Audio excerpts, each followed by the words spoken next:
ನಮಸ್ಕಾರ. ನನ್ನ ಹೆಸರು MN ಮಂಜುನಾಥ್ ಅಂತ.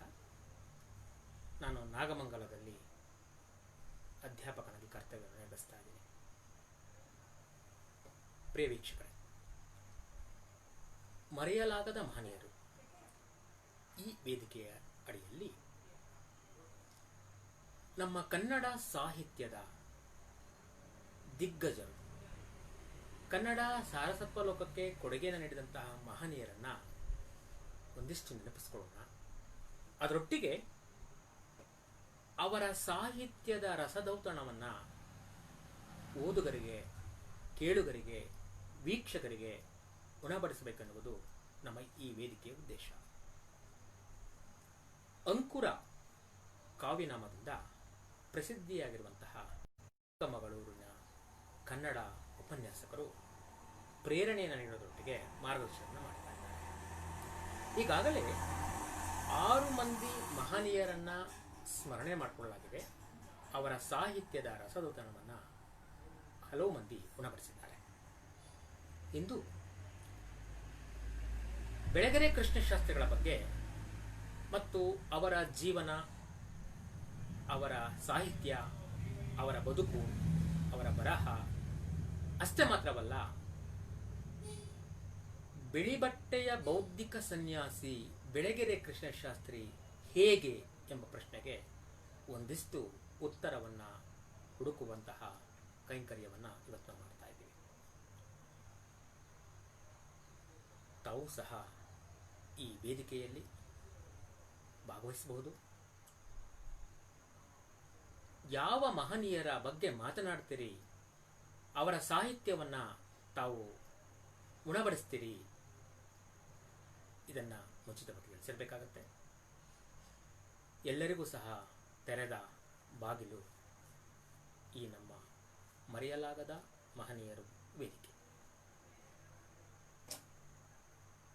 ಈಗ ವಿಚಾರಕ್ಕೆ ಬರೋಣ.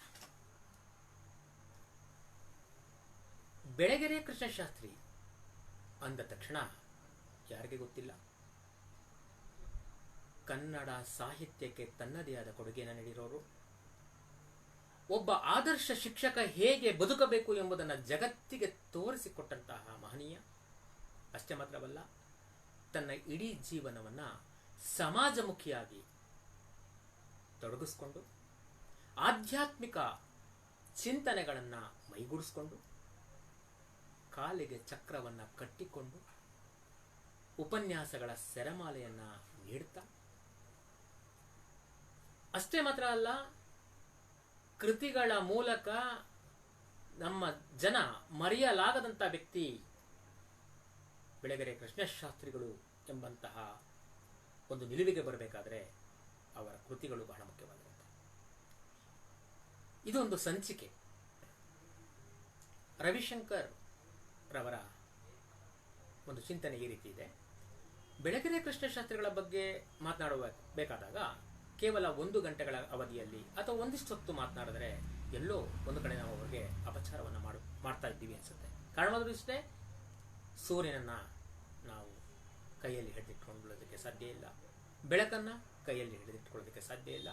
ಹಾಗೆ ಇವರ ಚಿಂತನೆಗಳನ್ನ, ಇವರ ಆದರ್ಶ ವ್ಯಕ್ತಿತ್ವವನ್ನ ಎಲ್ಲೋ 10 ನಿಮಿಷ, 50 ನಿಮಿಷ, 1 ಗಂಟೆಗಳಲ್ಲಿ ಹೇಳೋದಕ್ಕೆ ಸಾಧ್ಯ ಆಗಲ್ಲ. ಆದ್ದರಿಂದ ಒಂದಿಷ್ಟು ಸುದೀರ್ಘವಾಗಿ ಇದರ ಬಗ್ಗೆ ಚಿಂತನೆಯನ್ನ ನಡೆಸಬೇಕೆನ್ನುವ ಯೋಚನೆಯಲ್ಲಿ ಇದನ್ನ ಸಂಚಿಕೆವಾರು ಮಾಡ್ತಾ ಇದೆ. ಈ ಮೊದಲ ಸಂಚಿಕೆಯಲ್ಲಿ ಬೆಳಗೆರೆ ಕೃಷ್ಣಶಾಸ್ತ್ರಿಗಳ ಜೀವನ, ಅವರ ಕೌಟುಂಬಿಕ ಜೀವನ, ಅವರ ವೃತ್ತಿಯ ಬದುಕುಗಳು ಮತ್ತು ಅವರು ಬರೆದಿರುವ ಕೃತಿಗಳನ್ನು ಮಾತ್ರ ಹೇಳ್ತಾ ಇದೆ. ಮುಂದಿನ ಸಂಚಿಕೆಯಲ್ಲಿ ಅವರ ಪ್ರಮುಖ ಕೃತಿಗಳನ್ನೇ, ಆ ಕೃತಿಗಳಲ್ಲಿ ಇರುವಂತಹ ಮಹಾನ್ ಸಂಗತಿಗಳನ್ನು ಹೇಳೋದಕ್ಕೆ ಇಷ್ಟಪಡ್ತೀನಿ. ಈ ಸಂಚಿಕೆಯಲ್ಲಿ ಬೆಳಗೆರೆ ಕೃಷ್ಣಶಾಸ್ತ್ರಿಗಳು ನಮ್ಮೊಂದಿಗೆ ಮಾನಸಿಕವಾಗಿದ್ದಾರೆ. ಹಾಗಾದ್ರೆ ಬನ್ನಿ, ಬೆಳಗೆರೆ ಕೃಷ್ಣಶಾಸ್ತ್ರಿಗಳು ಹೇಗೆ ತಮ್ಮ ಬದುಕನ್ನ ಸವಸಿದರು, ಸಾರ್ಥಕಪಡಿಸಿಕೊಂಡ್ರು, ನಮ್ಮೆಲ್ಲರಿಗೂ ಮಾರ್ಗದರ್ಶಕರಾಗಿದ್ದಾರೆ ಎಂಬುದನ್ನು ಅವರ ಬಾಲ್ಯದ ಹಿನ್ನೆಲೆಯಲ್ಲಿ ನೋಡೋಣ. ಎಲ್ಲರಿಗೂ ಗೊತ್ತಿದೆ, ಬೆಳಗೆರೆ ಕೃಷ್ಣಶಾಸ್ತ್ರಿಗಳು ಚಂದ್ರಶೇಖರ್ ಶಾಸ್ತ್ರಿಗಳ ಮಗ, ಅಂದರೆ ಅವರ ತಂದೆ ಚಂದ್ರಶೇಖರ ಶಾಸ್ತ್ರಿಗಳು, ಮತ್ತೆ ಅವರ ತಾಯಿ ಅನ್ನಪೂರ್ಣ. ಇಲ್ಲಿ ಬಹಳ ಮುಖ್ಯವಾಗಿದ್ದು ಚಂದ್ರಶೇಖರ ಶಾಸ್ತ್ರಿಗಳು ಹೇಗೆ ಬೆಳಗೆರೆ ಕೃಷ್ಣ ಶಾಸ್ತ್ರಿಗಳಿಗೆ ಒಂದು ಅಡಿಪಾಯವನ್ನು ಹಾಕಿಕೊಟ್ಟರು. ಅಷ್ಟೇ ಮಾತ್ರ ಅಲ್ಲ, ನಮ್ಮ ಕನ್ನಡ ಸಾಹಿತ್ಯಕ್ಕೆ ಆ ತಂದೆ ಚಂದ್ರಶೇಖರ ಶಾಸ್ತ್ರಿಗಳು ಯಾವ ಕೊಡುಗೆಯನ್ನು ನೀಡಿದ್ದಾರೆ ಎಂಬುದನ್ನು ಹೇಳ್ತಾನೆ ನಮ್ಮ ಬೆಳಗೆರೆ ಕೃಷ್ಣ ಶಾಸ್ತ್ರಿಗಳ ಜೀವನ ವಿಧಾನವನ್ನ, ಮತ್ತೆ ಅವರ ಜೀವನ ಕ್ರಮವನ್ನ, ಮತ್ತೆ ಅವರ ಮೇಲೆ ಪ್ರೇರಣೆ ನೀಡಿದ ಮಹನೀಯರ ಅಂಶಗಳನ್ನ ಹೇಳೋದಕ್ಕೆ ನಾನು ಇಷ್ಟಪಡ್ತೇನೆ. ನಿಮಗೆ ಗೊತ್ತಿದೆ, ಇಲ್ಲಿ ಕಾಣ್ತಾ ಇದೆ ಮಾತು ನನ್ನವು ಎಳ್ಳೆ. ಇಲ್ಲಿ ಕಾಣುತ್ತಿರುವ ಚಿತ್ರ ಬೆಳಗೆರೆ ಕೃಷ್ಣ ಶಾಸ್ತ್ರಿಯವರ ತಂದೆ ಚಿತ್ರ, ಚಂದ್ರಶೇಖರ ಶಾಸ್ತ್ರಿಗಳು. ಅವರು ಯಾಕೆ ನಮಗೆ ಬಹಳ ಮುಖ್ಯರಾಗ್ತಾರೆ, ಅವರ ಸಂಗತಿಯನ್ನು ನಾವು ಯಾಕೆ ಇಲ್ಲಿ ಸ್ಮರಣೆ ಮಾಡ್ಕೋಬೇಕು ಅಂದ್ರೆ, ಚಂದ್ರಶೇಖರ ಶಾಸ್ತ್ರಿಗಳು ಓದು ಬರಹ ಬಲ್ಲವರಲ್ಲ, ಆದರೆ ನಮ್ಮ ಜನಪದ ಸಾಹಿತ್ಯಕ್ಕೆ ಅವರು ನೀಡಿದ ಕೊಡುಗೆ ಅವಿಸ್ಮರಣೀಯ. ತನ್ನ ಮಕ್ಕಳು ಹೇಗೆ ಇರಬೇಕು, ಹೇಗೆ ದಾರಿದೀಪವಾಗಬೇಕು, ನಮ್ಮ ಭಾರತೀಯ ಸಮಾಜ ಹೇಗೆ ಇರಬೇಕು, ಮತ್ತು ತಮ್ಮ ಬದುಕು ಹೇಗಿರಬೇಕು, ತಮ್ಮ ನಡೆ ಮತ್ತು ನುಡಿ ಹೇಗಿರಬೇಕು ಎಂಬುದನ್ನು ಅವರು ತೋರಿಸಿಕೊಟ್ಟರು ಸಚಿತ್ರದ ಮೂಲಕ, ತಮ್ಮ ಬದುಕಿನ ಮೂಲಕ. ಯಾವುದೇ ಲೇಖನಿಯನ್ನು ಹಿಡಿದು ಬರೆದಿಲ್ಲ, ಯಾವುದೇ ವಿಶ್ವವಿದ್ಯಾನಿಲಯದಲ್ಲಿ ಅವರು ಡಾಕ್ಟರೇಟ್ ಅನ್ನು ಪಡೆಯೋದಿರಲಿ, ಕನಿಷ್ಠ ವಿದ್ಯಾರ್ಹತೆಯನ್ನು ಪಡೆದಿಲ್ಲ. ಅನಕ್ಷರ ಕುಕ್ಷಿ ಆದರೂ ಸಹ ಅವರು ಕೊಟ್ಟ ಸಾಹಿತ್ಯ ಒಬ್ಬ ಡಾಕ್ಟರೇಟ್ ಮಾಡೋದಕ್ಕೆ, ಇವರ ಮೇಲೆ ಡಾಕ್ಟರೇಟ್ ಮಾಡೋದಕ್ಕೆ, ಇವರ ಸಾಹಿತ್ಯದ ಮೇಲೆ ಡಾಕ್ಟರೇಟ್ ಮಾಡೋದಕ್ಕೆ ಸಾಧ್ಯ ಆಗುತ್ತೆ ಅಂದರೆ ನಮಗೊಂದು ದೊಡ್ಡ ವಿಸ್ಮಯ ಅನಿಸುತ್ತೆ. ಆದರೆ ಅದು ವಿಸ್ಮಯ ಅಲ್ಲ, ಅದು ಸತ್ಯ. ಇವರ ಜೀವನದಲ್ಲಿ ಬರುವ ಸಂಗತಿಗಳನ್ನು ನಾವು ನೋಡಬೇಕಾಗತ್ತೆ. ಸಾಹಿತ್ಯಗಳೊಡನೆ ಒಡನಾಟ ಇರುತ್ತೆ. ಚಂದ್ರಶೇಖರ ಶಾಸ್ತ್ರಿಗಳಿಗೆ ಸಾಹಿತ್ಯಗಳೊಡನೆ ಒಡನಾಟ ಇರುತ್ತೆ. ಜೊತೆಗೆ ತಮ್ಮ ಸಾಹಿತ್ಯವನ್ನು ಹೇಗೆ ಪ್ರಚಾರ ಪಡಿಸಬೇಕು ಅನ್ನೋದು ಅವರಿಗೆ ಮುಖ್ಯ ಆಗಿರಲ್ಲ. ಅರ್ಥಾತ್ ಅವರೊಬ್ಬರ ಆಶುಕವಿಯಾಗಿರ್ತಾರೆ. ನಮಗೆ ಗೊತ್ತಿದೆ, ಪೂರ್ವಾಗ್ರಹವಿಲ್ಲದೆ, ಪೂರ್ವ ಬರವಣಿಗೆ ಇಲ್ಲದೆ, ಚಿಂತನೆ ಇಲ್ಲದೆ ನೋಡಿದ್ದನ್ನ ನೋಡಿದ ಕ್ಷಣವೇ ಬರೆದಿಡುವ ಚಾಕಚಕ್ಯತೆ ಇದೆಯಲ್ಲ, ಅದನ್ನು ನಾವು ಆಶುಕವಿ ಅಂತ ಕರಿತೇವೆ. ಹಾಗಾದ್ರೆ ಇವರ ಆಶುಕವಿತ್ವ ಹೇಗಿತ್ತು ಎಂಬುದನ್ನು ನಾವು ನೋಡಬೇಕಾಗುತ್ತೆ. ನಿಮ್ಗೆ ಅನ್ಸ್ಬೋದು, ಬೆಳಗೆರೆ ಕೃಷ್ಣ ಶಾಸ್ತ್ರಿಗಳ ಬಗ್ಗೆ ಮಾತನಾಡೋದಕ್ಕೆ ಹೊರಟೋರು ಅವರ ತಂದೆ ಚಂದ್ರಶೇಖರ ಶಾಸ್ತ್ರಿಗಳ ಬಗ್ಗೆ ಯಾಕೆ ಮಾತನಾಡ್ತಾರೆ ಅಂತ. ನಿಮ್ಗೆ ಗೊತ್ತಿದೆ, ಮರಿಯ ಬಗ್ಗೆ ಮಾತನಾಡುವ ಮುನ್ನ ಆ ಮರಿಯನ್ನ ಹಡಿಯುತ್ತಲ್ಲ, ಅದರ ಕಸು ಎಷ್ಟಿದೆ, ಅದರ ಶಕ್ತಿ ಎಷ್ಟಿದೆ, ಆ ಕಸು ಮತ್ತು ಶಕ್ತಿ ಹೇಗೆ ಮರಿಗಳಿಗೆ ಪೌಷ್ಟಿಕ ಆಹಾರವಾಗಿ ಬರುತ್ತೆ ಅನ್ನೋದು ನಮ್ಮ ಈ ಚಿಂತನೆಯ ಉದ್ದೇಶ. ಇಲ್ಲಿ ಒಂದು ಸಂಗತಿ ನಾನು ನಿಮ್ಗೆ ಹೇಳೋದಕ್ಕೆ ಇಷ್ಟಪಡ್ತೀನಿ. ಒಂದು ಅಂಶವನ್ನು ಹೇಳ್ತಾರೆ ಚಂದ್ರಶೇಖರ ಶಾಸ್ತ್ರಿಗಳು. ಸ್ವಾತಂತ್ರ್ಯದ ಪರಿಕಲ್ಪನೆಯನ್ನು ಹೊಂದಿ ಗಾಂಧೀಜಿಯವರ ಅನುಯಾಯಿಗಳಾದಂತಹ ಸಂದರ್ಭದಲ್ಲಿ, ಅನುಯಾಯಿಗಳಾಗಿದ್ದಂತಹ ಮಹನೀಯ ಚಂದ್ರಶೇಖರ ಶಾಸ್ತ್ರಿಗಳು ಗಾಂಧೀಜಿ ಬಗ್ಗೆ ನಿಮ್ಗೆ ಏನ್ ಅನ್ಸುತ್ತೆ ಅನ್ನುವ ಒಂದು ಸಂದರ್ಭವನ್ನು ಇರಿಸಿಕೊಂಡು ಸ್ವಾತಂತ್ರ್ಯಕ್ಕೆ ಗಾಂಧೀಜಿ ಕೊಟ್ಟಂತಹ ಕೊಡುಗೆಯನ್ನ ಸ್ಮರಣೆ ಮಾಡ್ತಾ ಇಂಥ ಜಾಗದಲ್ಲಿ ಒಂದು ಆಶುಕವಿತೆಯನ್ನು ರಚನೆ ಮಾಡ್ತಾರೆ. ಎಷ್ಟು ಸೊಗಸಾಗಿದೆ ನೋಡಿ. ಗುಡು ಗುಡು ಗುಡು ಗುಡು ಗುಡು ಗುಡು ಗುಡು ಗುಡುಗಿತು ಅಜ್ಜನ ಸತ್ಯ, ಗಡ ಗಡ ಗಡ ಗಡ ಗಡ ಗಡ ನಡುಗಿತು ಚಕ್ರಾಧಿಪತ್ಯ, ಗರ ಗರ ಗರ ಗರ ತಿರುಗಿತು ಅಜ್ಜನ ಕೈರಾಟೆ, ಸರ ಸರ ಸರ ಸರ ಏರಿತು ಭಾರತ ಜಾಂಡ ಬೇಟೆ. ಎಲುಬಿನ ಗೂಡಂಗಿದ್ರು ಅಜ್ಜನ ಮಾತ್ನ ಗತ್ತು, ಎಲುಬಿನ ಗೂಡಂಗಿದ್ರು ಅಜ್ಜನ ಮಾತ್ನ ಗತ್ತು, ಅಜ್ಜಂಗಿತ್ತು ಆತಕತ್ತು, ಅಜ್ಜಂಗಿತ್ತು ಆತಕತ್ತು. ಅದು ಅದು ಕಡಲೆಕಾಯಿ ಮಹತ್ತು, ಅದು ಕಡಲೆಕಾಯಿ ಮಹತ್ತು. ಈಗ ತೋರಿಸ್ತೈತೆ ಕಸರತ್ತು, ಈಗ ತೋರಿಸ್ತೈತೆ ಕಸರತ್ತು. ಎಷ್ಟು ಸರಳವಾಗಿ ಮಾಡಿದ್ದಾರೆ ನೋಡಿ. ಗಾಂಧೀಜಿಯವರ ಕೈಲಿ ರಾಟೆ ಇತ್ತು, ಉಪವಾಸ ಸತ್ಯಾಗ್ರಹವನ್ನು ಮಾಡ್ತಾ ಇದ್ರು, ಕಡಲೆಕಾಯಿ ತಿನ್ಕೊಂಡು ಉಪವಾಸ ಮಾಡಿದ್ರು, ಕಡಲೆಕಾಯಲ್ಲಿ ಜೀವನ ಮಾಡಿದ್ರು ಅಂತ ಇತ್ತು. ಚಕ್ರಾಧಿಪತ್ಯವನ್ನ ಅವರ ರಾಟೆಯ ಮೂಲಕ, ಆ ಭರಾಟೆಯ ಮೂಲಕ ಹೇಗೆ ಅಡಗಿಸಿದ್ರು ಎಂಬುದನ್ನ ಎಷ್ಟು ಸೂಕ್ಷ್ಮವಾಗಿ ತಮ್ಮ ಅಶುಕವಿತೆ ಮೂಲಕ ಚಂದ್ರಶೇಖರ ಶಾಸ್ತ್ರಿಗಳು ನೀಡ್ತಾರೆ ಎಂದಾಗ ಎಲ್ಲಿತ್ತು ಆ ಧೀಶಕ್ತಿ, ಇಂದಿಗೆ ಅವ್ರು ಬರ್ದಿದ್ದಲ್ಲ, ಇದನ್ನ ಅವ್ರು ಬರ್ದಿದ್ದಲ್ಲ. ತದನಂತರ ಬೆಳಗೆರೆ ಕೃಷ್ಣ ಶಾಸ್ತ್ರಿಗಳು ತನ್ನ ಗೆಳೆಯರೊಟ್ಟಿಗೆ ಸೇರಿ ಸಂಗ್ರಹಿಸಿದಂಥ ಅಂಶ ನಮಗೆ ಇವತ್ತು ಪುಸ್ತಕದ ಮೂಲಕ ಸಿಗ್ತಾ ಇದೆ. ಮಾತ್ ನನ್ನ ಎಳ್ಳೆ ಆ ಮೂಲಕ. ಒಂದು ವೇಳೆ ಅದು ಬರಹ ರೂಪಕ್ಕೆ ಇರಲಿಲ್ಲ ಅಂತ ಹೇಳಿದ್ರೆ ಎಲ್ಲೋ ಒಂದು ಕಡೆ ಹೋಗ್ತಿತ್ತು. ಆದರೆ ಅಂದಿನ ಕಾಲಘಟ್ಟದಲ್ಲಿ ಇವರು ಬರೀದೇ ಇದ್ರೂ ಬಾಯಿಂದ ಬಾಯಿಗೆ ಜನಪದ ಸಾಹಿತ್ಯ ಹೇಗಿತ್ತು ಅಂದ್ರೆ ಶಾಸ್ತ್ರಿಗಳು ರಚನೆ ಮಾಡಿದ್ದು ಎಷ್ಟು ಚಂದಾಗೈತೆ ಅಲ್ವಾ ಅಂತ ಹೇಳಿ ಜನರು ಮಾತನಾಡ್ಕೊತಾ ಇದ್ರು. ಅಂತ ಶಕ್ತಿ ಇತ್ತು. ಮತ್ತೆ ಅದರೊಟ್ಟಿಗೆ ಜನಪದ ಸಾಹಿತ್ಯದೊಟ್ಟಿಗೆ ನಾವು ಬಹಳ ಮುಖ್ಯವಾಗಿ ಗಮನಿಸಬೇಕಾಗಿರೋದು ಆಧ್ಯಾತ್ಮಿಕ ಶಕ್ತಿಯು ಅವರಲ್ಲಿ ಹೇಗಿತ್ತು. ಅಲ್ಲಿ ನೋಡಿ, ತನ್ನ ಆಧ್ಯಾತ್ಮಿಕ ಶಕ್ತಿಗೆ ಒಂದು ಕವನವನ್ನು ರಚನೆ ಮಾಡ್ತಾರೆ. ಬಹಳ ಸೊಗಸಾಗಿದೆ, ಜೊತೆಗೆ ಹಾಸ್ಯಭರಿತವಾಗಿದೆ. ಆದರೆ ಅದರಲ್ಲಿ ಎಂತಹ ಆಧ್ಯಾತ್ಮಿಕತೆ ಇದೆ ಎಂಬುದನ್ನು ನೋಡೋಣ. ಸಾಯೋಣ ಅಂದ್ರೆ ನಂಗೆ ಪುರುಸೊತ್ತೇ ಇಲ್ಲ. ಸಾಯೋಣ ಅಂದ್ರೆ ನಂಗೆ ಪುರುಸೊತ್ತೇ ಇಲ್ಲ. ಪುರುಸೊತ್ತೇ ಇಲ್ಲ. ಪುರ್ಸೊತ್ ಮಾಡ್ಕೊಂಡು ಕುಂತ್ರೆ ಸಾವೇ ಬರಲಿಲ್ಲ. ಸಾಯೋಣ ಅಂದ್ರೆ ನಮಗ್ ಪುರ್ಸೊತ್ತೇ ಇರಲಿಲ್ಲ. ಪುರ್ಸೊತ್ ಮಾಡ್ಕೊಂಡು ಕುಂತ್ರೆ ನಮಗ್ ಸಾವೇ ಬರಲಿಲ್ಲ. ಸಣ್ಣ ಅಶುಕವಿದೆ. ಆದರೆ ಇದರ ಗೂಢಾರ್ಥ, ನಾನಾರ್ಥ, ಒಳಾರ್ಥ ಎಂತಹ ಆಧ್ಯಾತ್ಮಿಕ ಘಟ್ಟಕ್ಕೆ ತಲುಪುತ್ತೆ. ಸೊ ಹೀಗೆ ಹೊರಟ್ರೆ ನಾವು ಮತ್ತೊಂದು ಸಂಚಿಕೆಯಲ್ಲಿ ಚಂದ್ರಶೇಖರ ಶಾಸ್ತ್ರಿಗಳ ಬಗ್ಗೆನೇ ಮಾತನಾಡುವಷ್ಟು ವಿಚಾರಗಳು ನಮಗೆ ದಕ್ಕತ್ತೆ. ಮತ್ತೆ ಇವರ ಮಹನೀಯ ಗುಣ, ಚಂದ್ರಶೇಖರ ಶಾಸ್ತ್ರಿಗಳು ಹೇಗೆ ಬೆಳಗೆರೆ ಕೃಷ್ಣಗಳ ಮೇಲೆ ಪ್ರಭಾವ ಬೀರಿತು ಅಂದ್ರೆ ಅವ್ರು ಹೇಳ್ತಾರೆ, ಬ್ರಾಹ್ಮಣತ್ವ ಅಂದಾಗ ಜನಿವಾರವನ್ನ ನೇತ ಹಾಕಿಕೊಂಡು ಜಾತೀಯತೆ ಅದರ ಮೇಲೆ ಏನಾರ ಪ್ರಭಾವ ಬೀರುತ್ತೆ ಅನ್ನೋದಾದ್ರೆ ಆ ಜನಿವಾರವನ್ನ ಗೂಟಕ್ಕೆ ನೇತ ಹಾಕಬೇಕು. ಬದಲಾಗಿ ಸಮಾಜಮುಖಿ ಆಗು ಎನ್ನುವಂತಹ ಅಂಶಗಳನ್ನು ಹೇಳ್ತಾರೆ. ತಮ್ಮ ಅಂತ್ಯಕಾಲದಲ್ಲಿ ಒಂದು ಮಾತನ್ನು ಹೇಳ್ತಾರೆ ಕೃಷ್ಣಶಾಸ್ತ್ರಿಗಳಿಗೆ, ತನ್ನ ಮಗ ಕೃಷ್ಣಶಾಸ್ತ್ರಿಗಳಿಗೆ, ನೋಡು, ನಮ್ಮ 3 ಜನ ಇದ್ದಾರಲ್ಲ, ನಮ್ಮ ಸುತ್ತಮುತ್ತ ಮಂದಿ ಇದ್ದಾರಲ್ಲ, ಬಹಳ ಬಡವರು ಕಣ, ಅನಕ್ಷರಸ್ಥರಾಗಿದ್ದಾರೆ, ಹಸಿವಿದೆ. ನೀನೇನೂ ಮಾಡಬೇಡಪ್ಪ, ನಾನು ಸತ್ತ ಮೇಲೆ ತಿಥಿನೂ ಮಾಡಬೇಡ, ಶ್ರಾದ್ದನೂ ಮಾಡಬೇಡ, ಎಲ್ಲೋ ಒಂದ್ ಕಡೆ ಎಳೆದಾಕಿದ್ರಾಯ್ತು. ಆದರೆ ಅದಕ್ಕೆ ನೀನೇನು ಖರ್ಚು ಮಾಡಬೇಕು ಅಂತ ದುಡ್ಡಿಟ್ಕೊಂಡಿರ್ತಿ, ಆ ದುಡ್ಡನ್ನ ಒಂದು ಶಾಲೆ ತೆರೆ, ಹಸಿದವರಿಗೆ ಊಟ ಕೊಡು, ಊಟ ಕೊಟ್ಟು ಶಾಲೆ ತೆರೆದು ವಿದ್ಯೆ ಕೊಡು, ಎಲ್ಲೋ ಒಂದ್ ಕಡೆ ಬೆಳಕೊಂತಾರೆ, ನನ್ನ ಆತ್ಮಕ್ಕೆ ಶಾಂತಿ ಸಿಗತ್ತೆ. ಯಾವ ತತ್ವಜ್ಞಾನಿಯ ಮಾತು ಹೇಳಿದೆ. ಇದು ಚಂದ್ರಶೇಖರ ಶಾಸ್ತ್ರಿಗಳು ಕೃಷ್ಣಶಾಸ್ತ್ರಿಗಳಿಗೆ ಸಾಯುವನ್ನ ಹೇಳಿದ ಅಂಶ. ತತ್ಪರಿಣಾಮ ಇವತ್ತು ಬೆಳಗೆರೆಯಲ್ಲಿ ತಲೆ ಎತ್ತಿ ನಿಂತಿರುವಂತಹ ಶಾರದಾ ವಿದ್ಯಾಮಂದಿರ. ತನ್ನ ಅಣ್ಣ ಕ್ಷೀರಸಾಗರ ರವರ ಹೆಸರಿನಲ್ಲಿ, ಅಂದರೆ ಅವರು ಸೀತಾರಾಮ ಶಾಸ್ತ್ರಿಗಳು ಅಂತ ಅವರ ಹೆಸರು, ಅವರ ಅಣ್ಣ, ಅವರ ಹೆಸರಿನಲ್ಲೇ ಆ ಶಾಲೆಯನ್ನು ತೆರೆದಿದ್ದಾರೆ. ಸಾಕಷ್ಟು ಮಂದಿ ಓದ್ತಾ ಇದ್ದಾರೆ.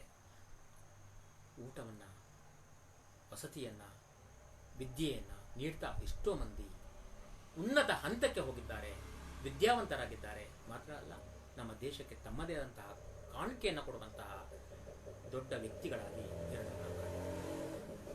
ಆದ್ದರಿಂದ ಈ ಎಲ್ಲ ಸಂಗತಿಗಳು ಕೃಷ್ಣಶಾಸ್ತ್ರಿಗಳ ಮೇಲೆ ಪ್ರಭಾವ ಬೀರುತ್ತೆ.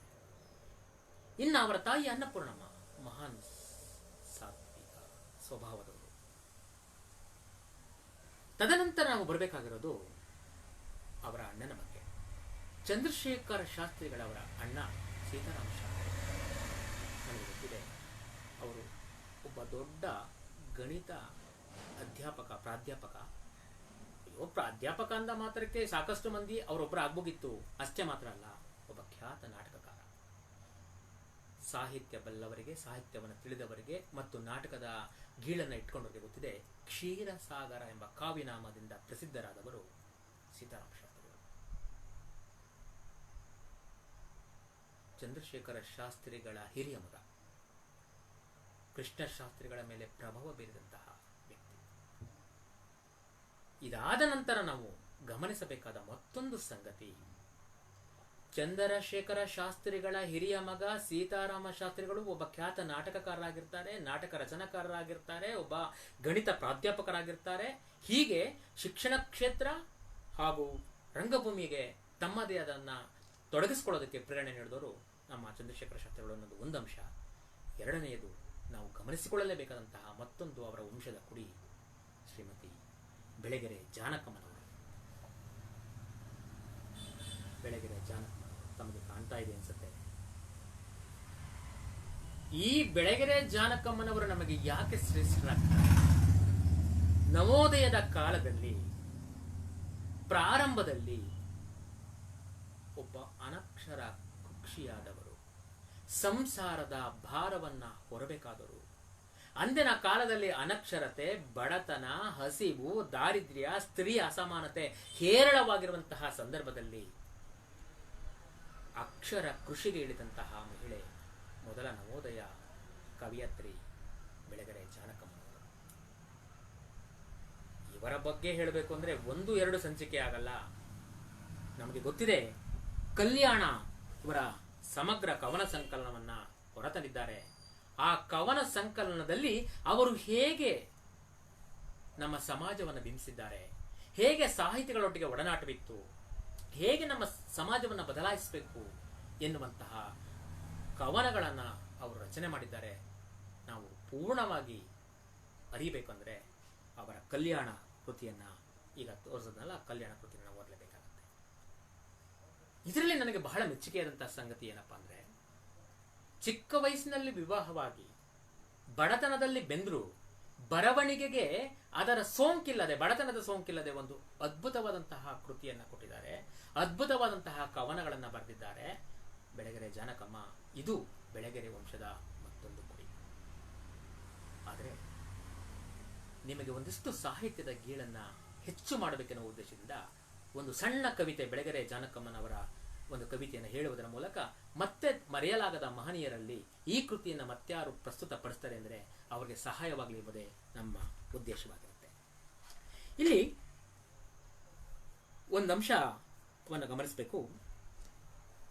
ದ.ರಾ ಬೇಂದ್ರೆಯವರ ಬಗ್ಗೆ ಬಹಳ ಅಭಿಪ್ರಾಯವನ್ನ ಮತ್ತು ಉತ್ತಮ ಭಾವನೆಯನ್ನ ಇರಿಸಿಕೊಂಡಂತಹ ಜಾನಕಮ್ಮನವರು ಬೇಂದ್ರೆಯವರಿಗೆ ಒಂದು ಕವನವನ್ನು ಬರೀತಾರೆ.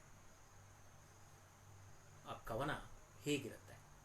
ನಾನಿಲ್ಲಿ ಹೇಳಬೇಕಾಗಿರುವ ಸಂಗತಿ ಇಷ್ಟೇ, ಇವರೆಲ್ಲ ಯಾವುದೋ ದೊಡ್ಡ ವಿಶ್ವವಿದ್ಯಾನಿಲಯದಲ್ಲಿ ಇದ್ದು ಸಾಕಷ್ಟು ಜ್ಞಾನವನ್ನು ಪಡೆದು ಮಾಡಿದವರಲ್ಲ. ಆದರೆ ಅಂತರ್ಜ್ಞಾನ ಇತ್ತಲ್ಲ, ಆತ್ಮದ ಅಭಿಪ್ರೇರಣೆ ಇತ್ತಲ್ಲ, ಅಂತಃಸತ್ವವಿತ್ತಲ್ಲ, ಆ ಧೀಶಕ್ತಿ ಇತ್ತಲ್ಲ, ಅದು ಹೇಗೆ ನಮ್ಮ ಸಾಹಿತ್ಯಕ್ಕೆ ಕೊಡುಗೆಯನ್ನು ಕೊಡ್ತು ಎಂಬುದು ಚಿಂತಿಸುವಂತಹ ವಿಚಾರ ಎಂಬುದಾಗಿ ನಾನು ನಿಮಗೆ ಹೇಳೋದಕ್ಕೆ ಇಷ್ಟಪಡ್ತೇನೆ. ಇಲ್ಲಿ ಒಂದು ಸಂಗತಿಯನ್ನು ಹೇಳ್ತಾರೆ, ಬಹಳ ಇಷ್ಟವಾದ ಸಂಗತಿ. ಭಾತೃಕವಿ ದ.ರಾ ಬೇಂದ್ರೆಯವರಿಗೆ ಬರೆದಂತಹ ಒಂದು ಪತ್ರ. ದೋಷರಾಹಿತ್ಯದ ಕಲ್ಪನೆ ರಾಜ್ಯದೋಳ್ ಸಗ್ಗದೂಟ ವಣುವ ಹಿರಿಯ ಕಬ್ಬಿಗನೆ, ನಿನ್ನ ಕಾಣಲು ಬಯಸಿ ಹಲವಾರು ದಿನಗಳಿಂ ಇಣುಕಿಣಿಕಿ ನೋಡುತ್ತಿದೆ ಈ ಸಣ್ಣ ಮನವು. ಕವಿಯ ಬರಹವ ಕಂಡು ರಸಬಿಂದುಗಳ ಸವಿಯೇ ಸುಳಿಯುತ್ತಿದೆ ಭೃಂಗದೋಳ್ ಭಾವ ಒರಿಯದೆಯೇ. ಗುರಿಯ ನೆಟ್ಟಹ ತಾಣ ದೊಗಟೆಯೊಡೆಯದೆ ಅಣುವು ಧಾವಿಸಿದೆ ದಿಕ್ಕು ತಪ್ಪಿ. ಕರೆಯುವುದೋ ಒಂದು ಕೇಳುತ್ತಿದೆ ದೂರದೋಳು, ಬಾಳ ನೆಲೆಗಳ ನೆಗೆದು ಬಾತಂಗಿ ಎಂದು. ಹರಿಯುತ್ತಿದೆ ಮಧುರಸದ ಝರಿ ಎಲ್ಲೋ ಭೋರ್ಗರೆದು, ಹರಿಯುತ್ತಿದೆ ಮಧುರಸದ ಝರಿ ಎಲ್ಲೋ ಭೋರ್ಗರೆದು, ಬಳಿ ಸಾರಲಾಗದ ಬಂಧನದ ಆಚೆ. ಮೇಳ ತಾಳದ ದಿವ್ಯ ಜೇಂಕೃತದ ನಾದಗಳು ಕೇಳಿ ಕೇಳಿಸದ ಹಾಗೆ ಸಾಗುತ್ತಿಹದು. ಭಾವಗಳ ಪರ್ವತದ ಶ್ರೇಣಿಗಳ ಶಿಖರಗಳು ಕಂಡು ಕಾಣಿಸದ ಹಾಗೆ ಮೆರೆಯುತ್ತಿಹವು. ಜಡಮನಕ್ಕೆ ಚೇತನವ ಕಲ್ಪಿಸುವ ಮಾನ್ಯ, ತೇಲಿಬಿಡು ಆ ನಿನ್ನ ಭಾವನೆಗಳೊಮ್ಮೆ. ಆಳದೊಳ್ಳು ಹೂಳಿರುವ ವಿಷಯಗಳ ಬಯಲಿಗಿಡು, ಮಾರ್ಗವಾವುದೋ ಕಂಡು ಮೆಲ್ಲನೆಯ ಸಾಗುವಳು. ಶಾಂತಿ ಎಂದಿ ನಿನ್ನ ತಂಗಿ ಜನಕಜೆ ಜನಕಜೆ. ಬೇಂದ್ರೆಯವರ ಬಗ್ಗೆ ಎಂಥ ಭಾವನೆ ಇತ್ತು. ನಿನ್ನನ್ನು ತಂಗಿಯಾಗಿ ಹೇಗೆ ಅವರು ತನ್ನ ಅಣ್ಣನಿಗೆ ಪತ್ರವನ್ನು ಬರೆದು ಹೇಗೆ ಬೇಂದ್ರೆಯವರ ಒಂದು ವ್ಯಕ್ತಿತ್ವವನ್ನು ಆಕೆ ಪರಿಚಯ ಮಾಡಿಕೊಟ್ರು ಅಂತ. ಈ ಪತ್ರ ಬೇಂದ್ರೆಯವ್ರ ಕೈಗೆ ಸೇರುತ್ತೆ. ಎಂಥ ಸ್ವಾರಸ್ಯ! ಆಗಿನ ಕಾಲದಲ್ಲೇ ಬಹಳ ಹೆಸರನ್ನ ಮಾಡಿದಂತಹ, ಇಂದಿಗೂ ನಮಗೆ ಮಾರ್ಗದರ್ಶಕರಾಗಿರುವಂತಹ ಬೇಂದ್ರೆಯವರು, ಅಯ್ಯೋ ಯಾರೋ ಒಂದು ಹೆಣ್ಮಗಳು ಪತ್ರ ಬರೆದಿದ್ದಾಳೆ ಅಂತ ಸುಮ್ಮನಿರಲ್ಲ ರೀ, ಅದಕ್ಕೊಂದು ತಿರುಗಿ ಜಾನಕಮ್ಮ ಅವರಿಗೆ ಒಂದು ಪತ್ರ ಬರೀತಾರೆ. ಅದು ನಿಮ್ಗೆ ಕೇಳಿಸ್ಲೇಬೇಕು ಅನ್ಸುತ್ತೆ. ಅಷ್ಟೇ. ಏನು ಶ್ರೀಮಂತ ದ ರಾ ಬೇಂದ್ರೆಯವರು ಇವರ ಓಲೆಗೆ ಒಂದು ಪತ್ರವನ್ನು ಬರೀತಾರೆ. ಓಲೆಗೆ ಓಲೆ ಅಂತ ಆ ಪತ್ರದ ಸಾರ. ಓಲೆಗೆ ಓಲೆ ಏನು? ತಂಗಿ ಜಾನಕಿ, ನಿನ್ನ ವೈದೇಹದೊಲ ಒಲುವಿನಲ್ಲಿ ಓಲೆ ಬಂದಿತು ಒಂದು ಇತ್ತತೇಲಿ. ಯಾರಿಗಾರೋ ಎನ್ನುವ ನಾಸ್ತಿಕತೆಯನ್ನು ನೂಕಿ ದಾಟಿ ದಿಕ್ಕಾಲಗಳ ಸುತ್ತ ಬೇಲಿ. ಕವಿಯು ಮಾನಸ ಪುತ್ರ, ಅವನು ಆಗಸ ದೇಹಿ, ಮಾತಿನಲೆ ಮೂಡುವ ಭಾವಜೀವಿ.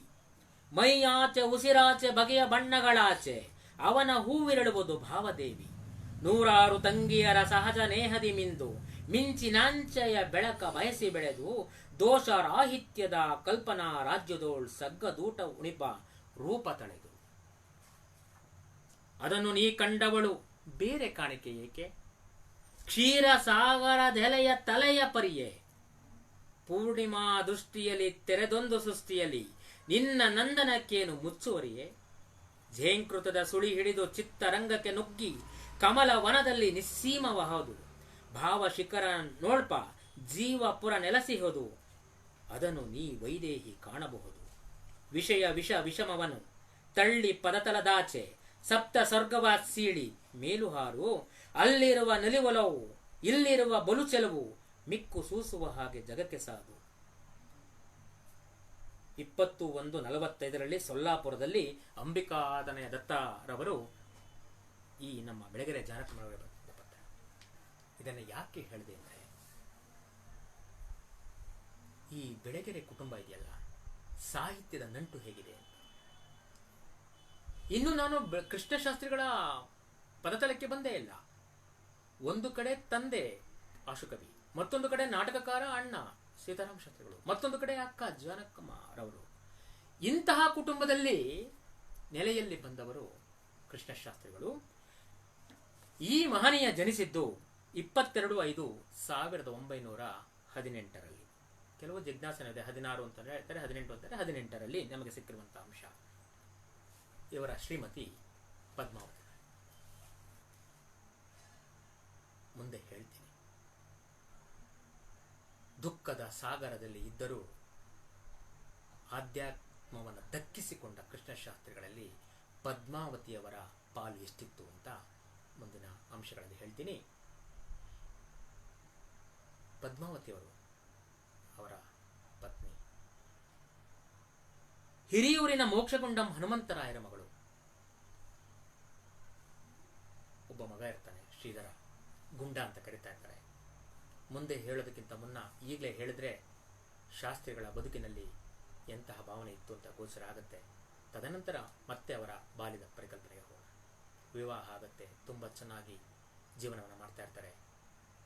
ಮುದ್ದಾದ ಗಂಡು ಮಗು, 4 ವರ್ಷದ ಹುಡುಗ ಆಗಿ ಬೆಳಿತಾನೆ.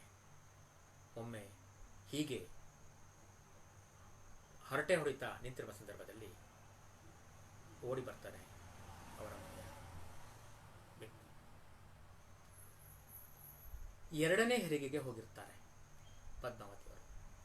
2ನೇ ಹೆರಿಗೆಗೆ ಹೋಗಿರುವಂಥ ಸಂದರ್ಭದಲ್ಲಿ ಆಗಲೇ 7 ತಿಂಗಳು ಗರ್ಭಿಣಿಯಾಗಿರ್ತಾರೆ. 2ನೇ ಹೆರಿಗೆಗೆ ಹೋಗಿರ್ತಾರೆ. ಮಗನನ್ನು ನೋಡಬೇಕು, ಹೆಂಡತಿಯನ್ನು ನೋಡಬೇಕು ಅಂತ ಇನ್ನೂ ಬಸ್ ಸ್ಟ್ಯಾಂಡಿನಲ್ಲೇ ಇರುವ ಸಂದರ್ಭದಲ್ಲಿ ಒಂದು ಅಂಶ ಅವರ ಕಿವಿಗೆ ತಲುಪುತ್ತೆ. ಏನು? ನಿಮ್ಮ ಮಗ ಗುಂಡನಿಗೆ ಆರೋಗ್ಯ ಸರಿ ಇಲ್ಲ, ಹುಷಾರಿಲ್ಲ, ಬೇಗ ಬನ್ನಿ ಅಂತ. ಇವರು ಧಾವಿಸಿ ಮನೆಗೆ ಬರ್ತಾರೆ. ಬಂದು ನೋಡ್ತಾರೆ, ಮೂರ್ಛೆ ರೋಗದಿಂದ ಮಗ ಸತ್ತು ಹೋಗ್ತಾನೆ. ಆಗ ಕೃಷ್ಣಶಾಸ್ತ್ರಿಗಳು ಒಂದು ತೊಟ್ಟು ಕಣ್ಣೀರು ಹಾಕಲ್ಲ, ಏನನ್ನೂ ಯೋಚನೆ ಮಾಡಲ್ಲ. ಒಬ್ಬ ಆಧ್ಯಾತ್ಮಿಕ ಜೀವಿ ಹೇಗೆ ಎಲ್ಲವನ್ನ ಗೆಲ್ಲಬೇಕು, ಸ್ಥಿತಪ್ರಜ್ಞನಾಗಿರಬೇಕು, ಹಾಗೆ ಇರ್ತಾರೆ. ಸ್ವಲ್ಪ ಸಮಯ ಕಳೆಯುತ್ತೆ, ಒಂದು 4 ಗಂಟೆಗಳ ಕಾಲ. ಮತ್ತೊಂದು ಭೋರ್ಗರೆಯುವ ಸಿಡಿಲು ಅವರ ಕಿವಿಗೆ ಅಪ್ಪಳಿಸುತ್ತೆ. 2ನೇ ಮಗು ಹುಟ್ಟುವಾಗಲೇ ಸತ್ತು ಹೋಗಿತ್ತು. ಹೆರಿಗೆಯ ನಂತರ ತಾಯಿಯೂ ಸತ್ತೋದ್ರು. ಪದ್ಮಾವತಿ ಒಂದೇ ದಿನ ತನ್ನ ಮಗ, ತನ್ನ ಕರುಳ ಬಳ್ಳಿ, ತನ್ನ ಪತ್ನಿ, ಆಗ ತಾನೇ ಹುಟ್ಟಿದ 2 ಮಗು ಎಲ್ಲವನ್ನ ಕಳೆದುಕೊಂಡಂತಹ ಕೃಷ್ಣಶಾಸ್ತ್ರಿಗಳು ಮೌನದಲ್ಲೇ ಕುದಿದು ಬೆಂದು ಹೋಗ್ತಾರೆ. ನೋಡಿದವ್ರಿಗೆ ಅನ್ಸುತ್ತೆ. ರವಿ ಬೆಳಗೆರೆ ಅವರ ಮಾತನ್ನೆಲ್ಲ ಕೇಳಿದರೆ, ಎಲ್ಲಿ ಕೃಷ್ಣಶಾಸ್ತ್ರಿಗಳು ಮಾವ, ರವಿ ಬೆಳಗೆರೆ ಅವರ ಸೋದರ ಮಾವ ಕೃಷ್ಣಶಾಸ್ತ್ರಿಗಳು, ಎಲ್ಲಿ ತನ್ನ ಮಾವನಿಗೆ ಏನಾಯ್ತು ಅಂತ ಆತಂಕದಿಂದ ಅವರು ಬಂದು ನೋಡ್ತಾರೆ.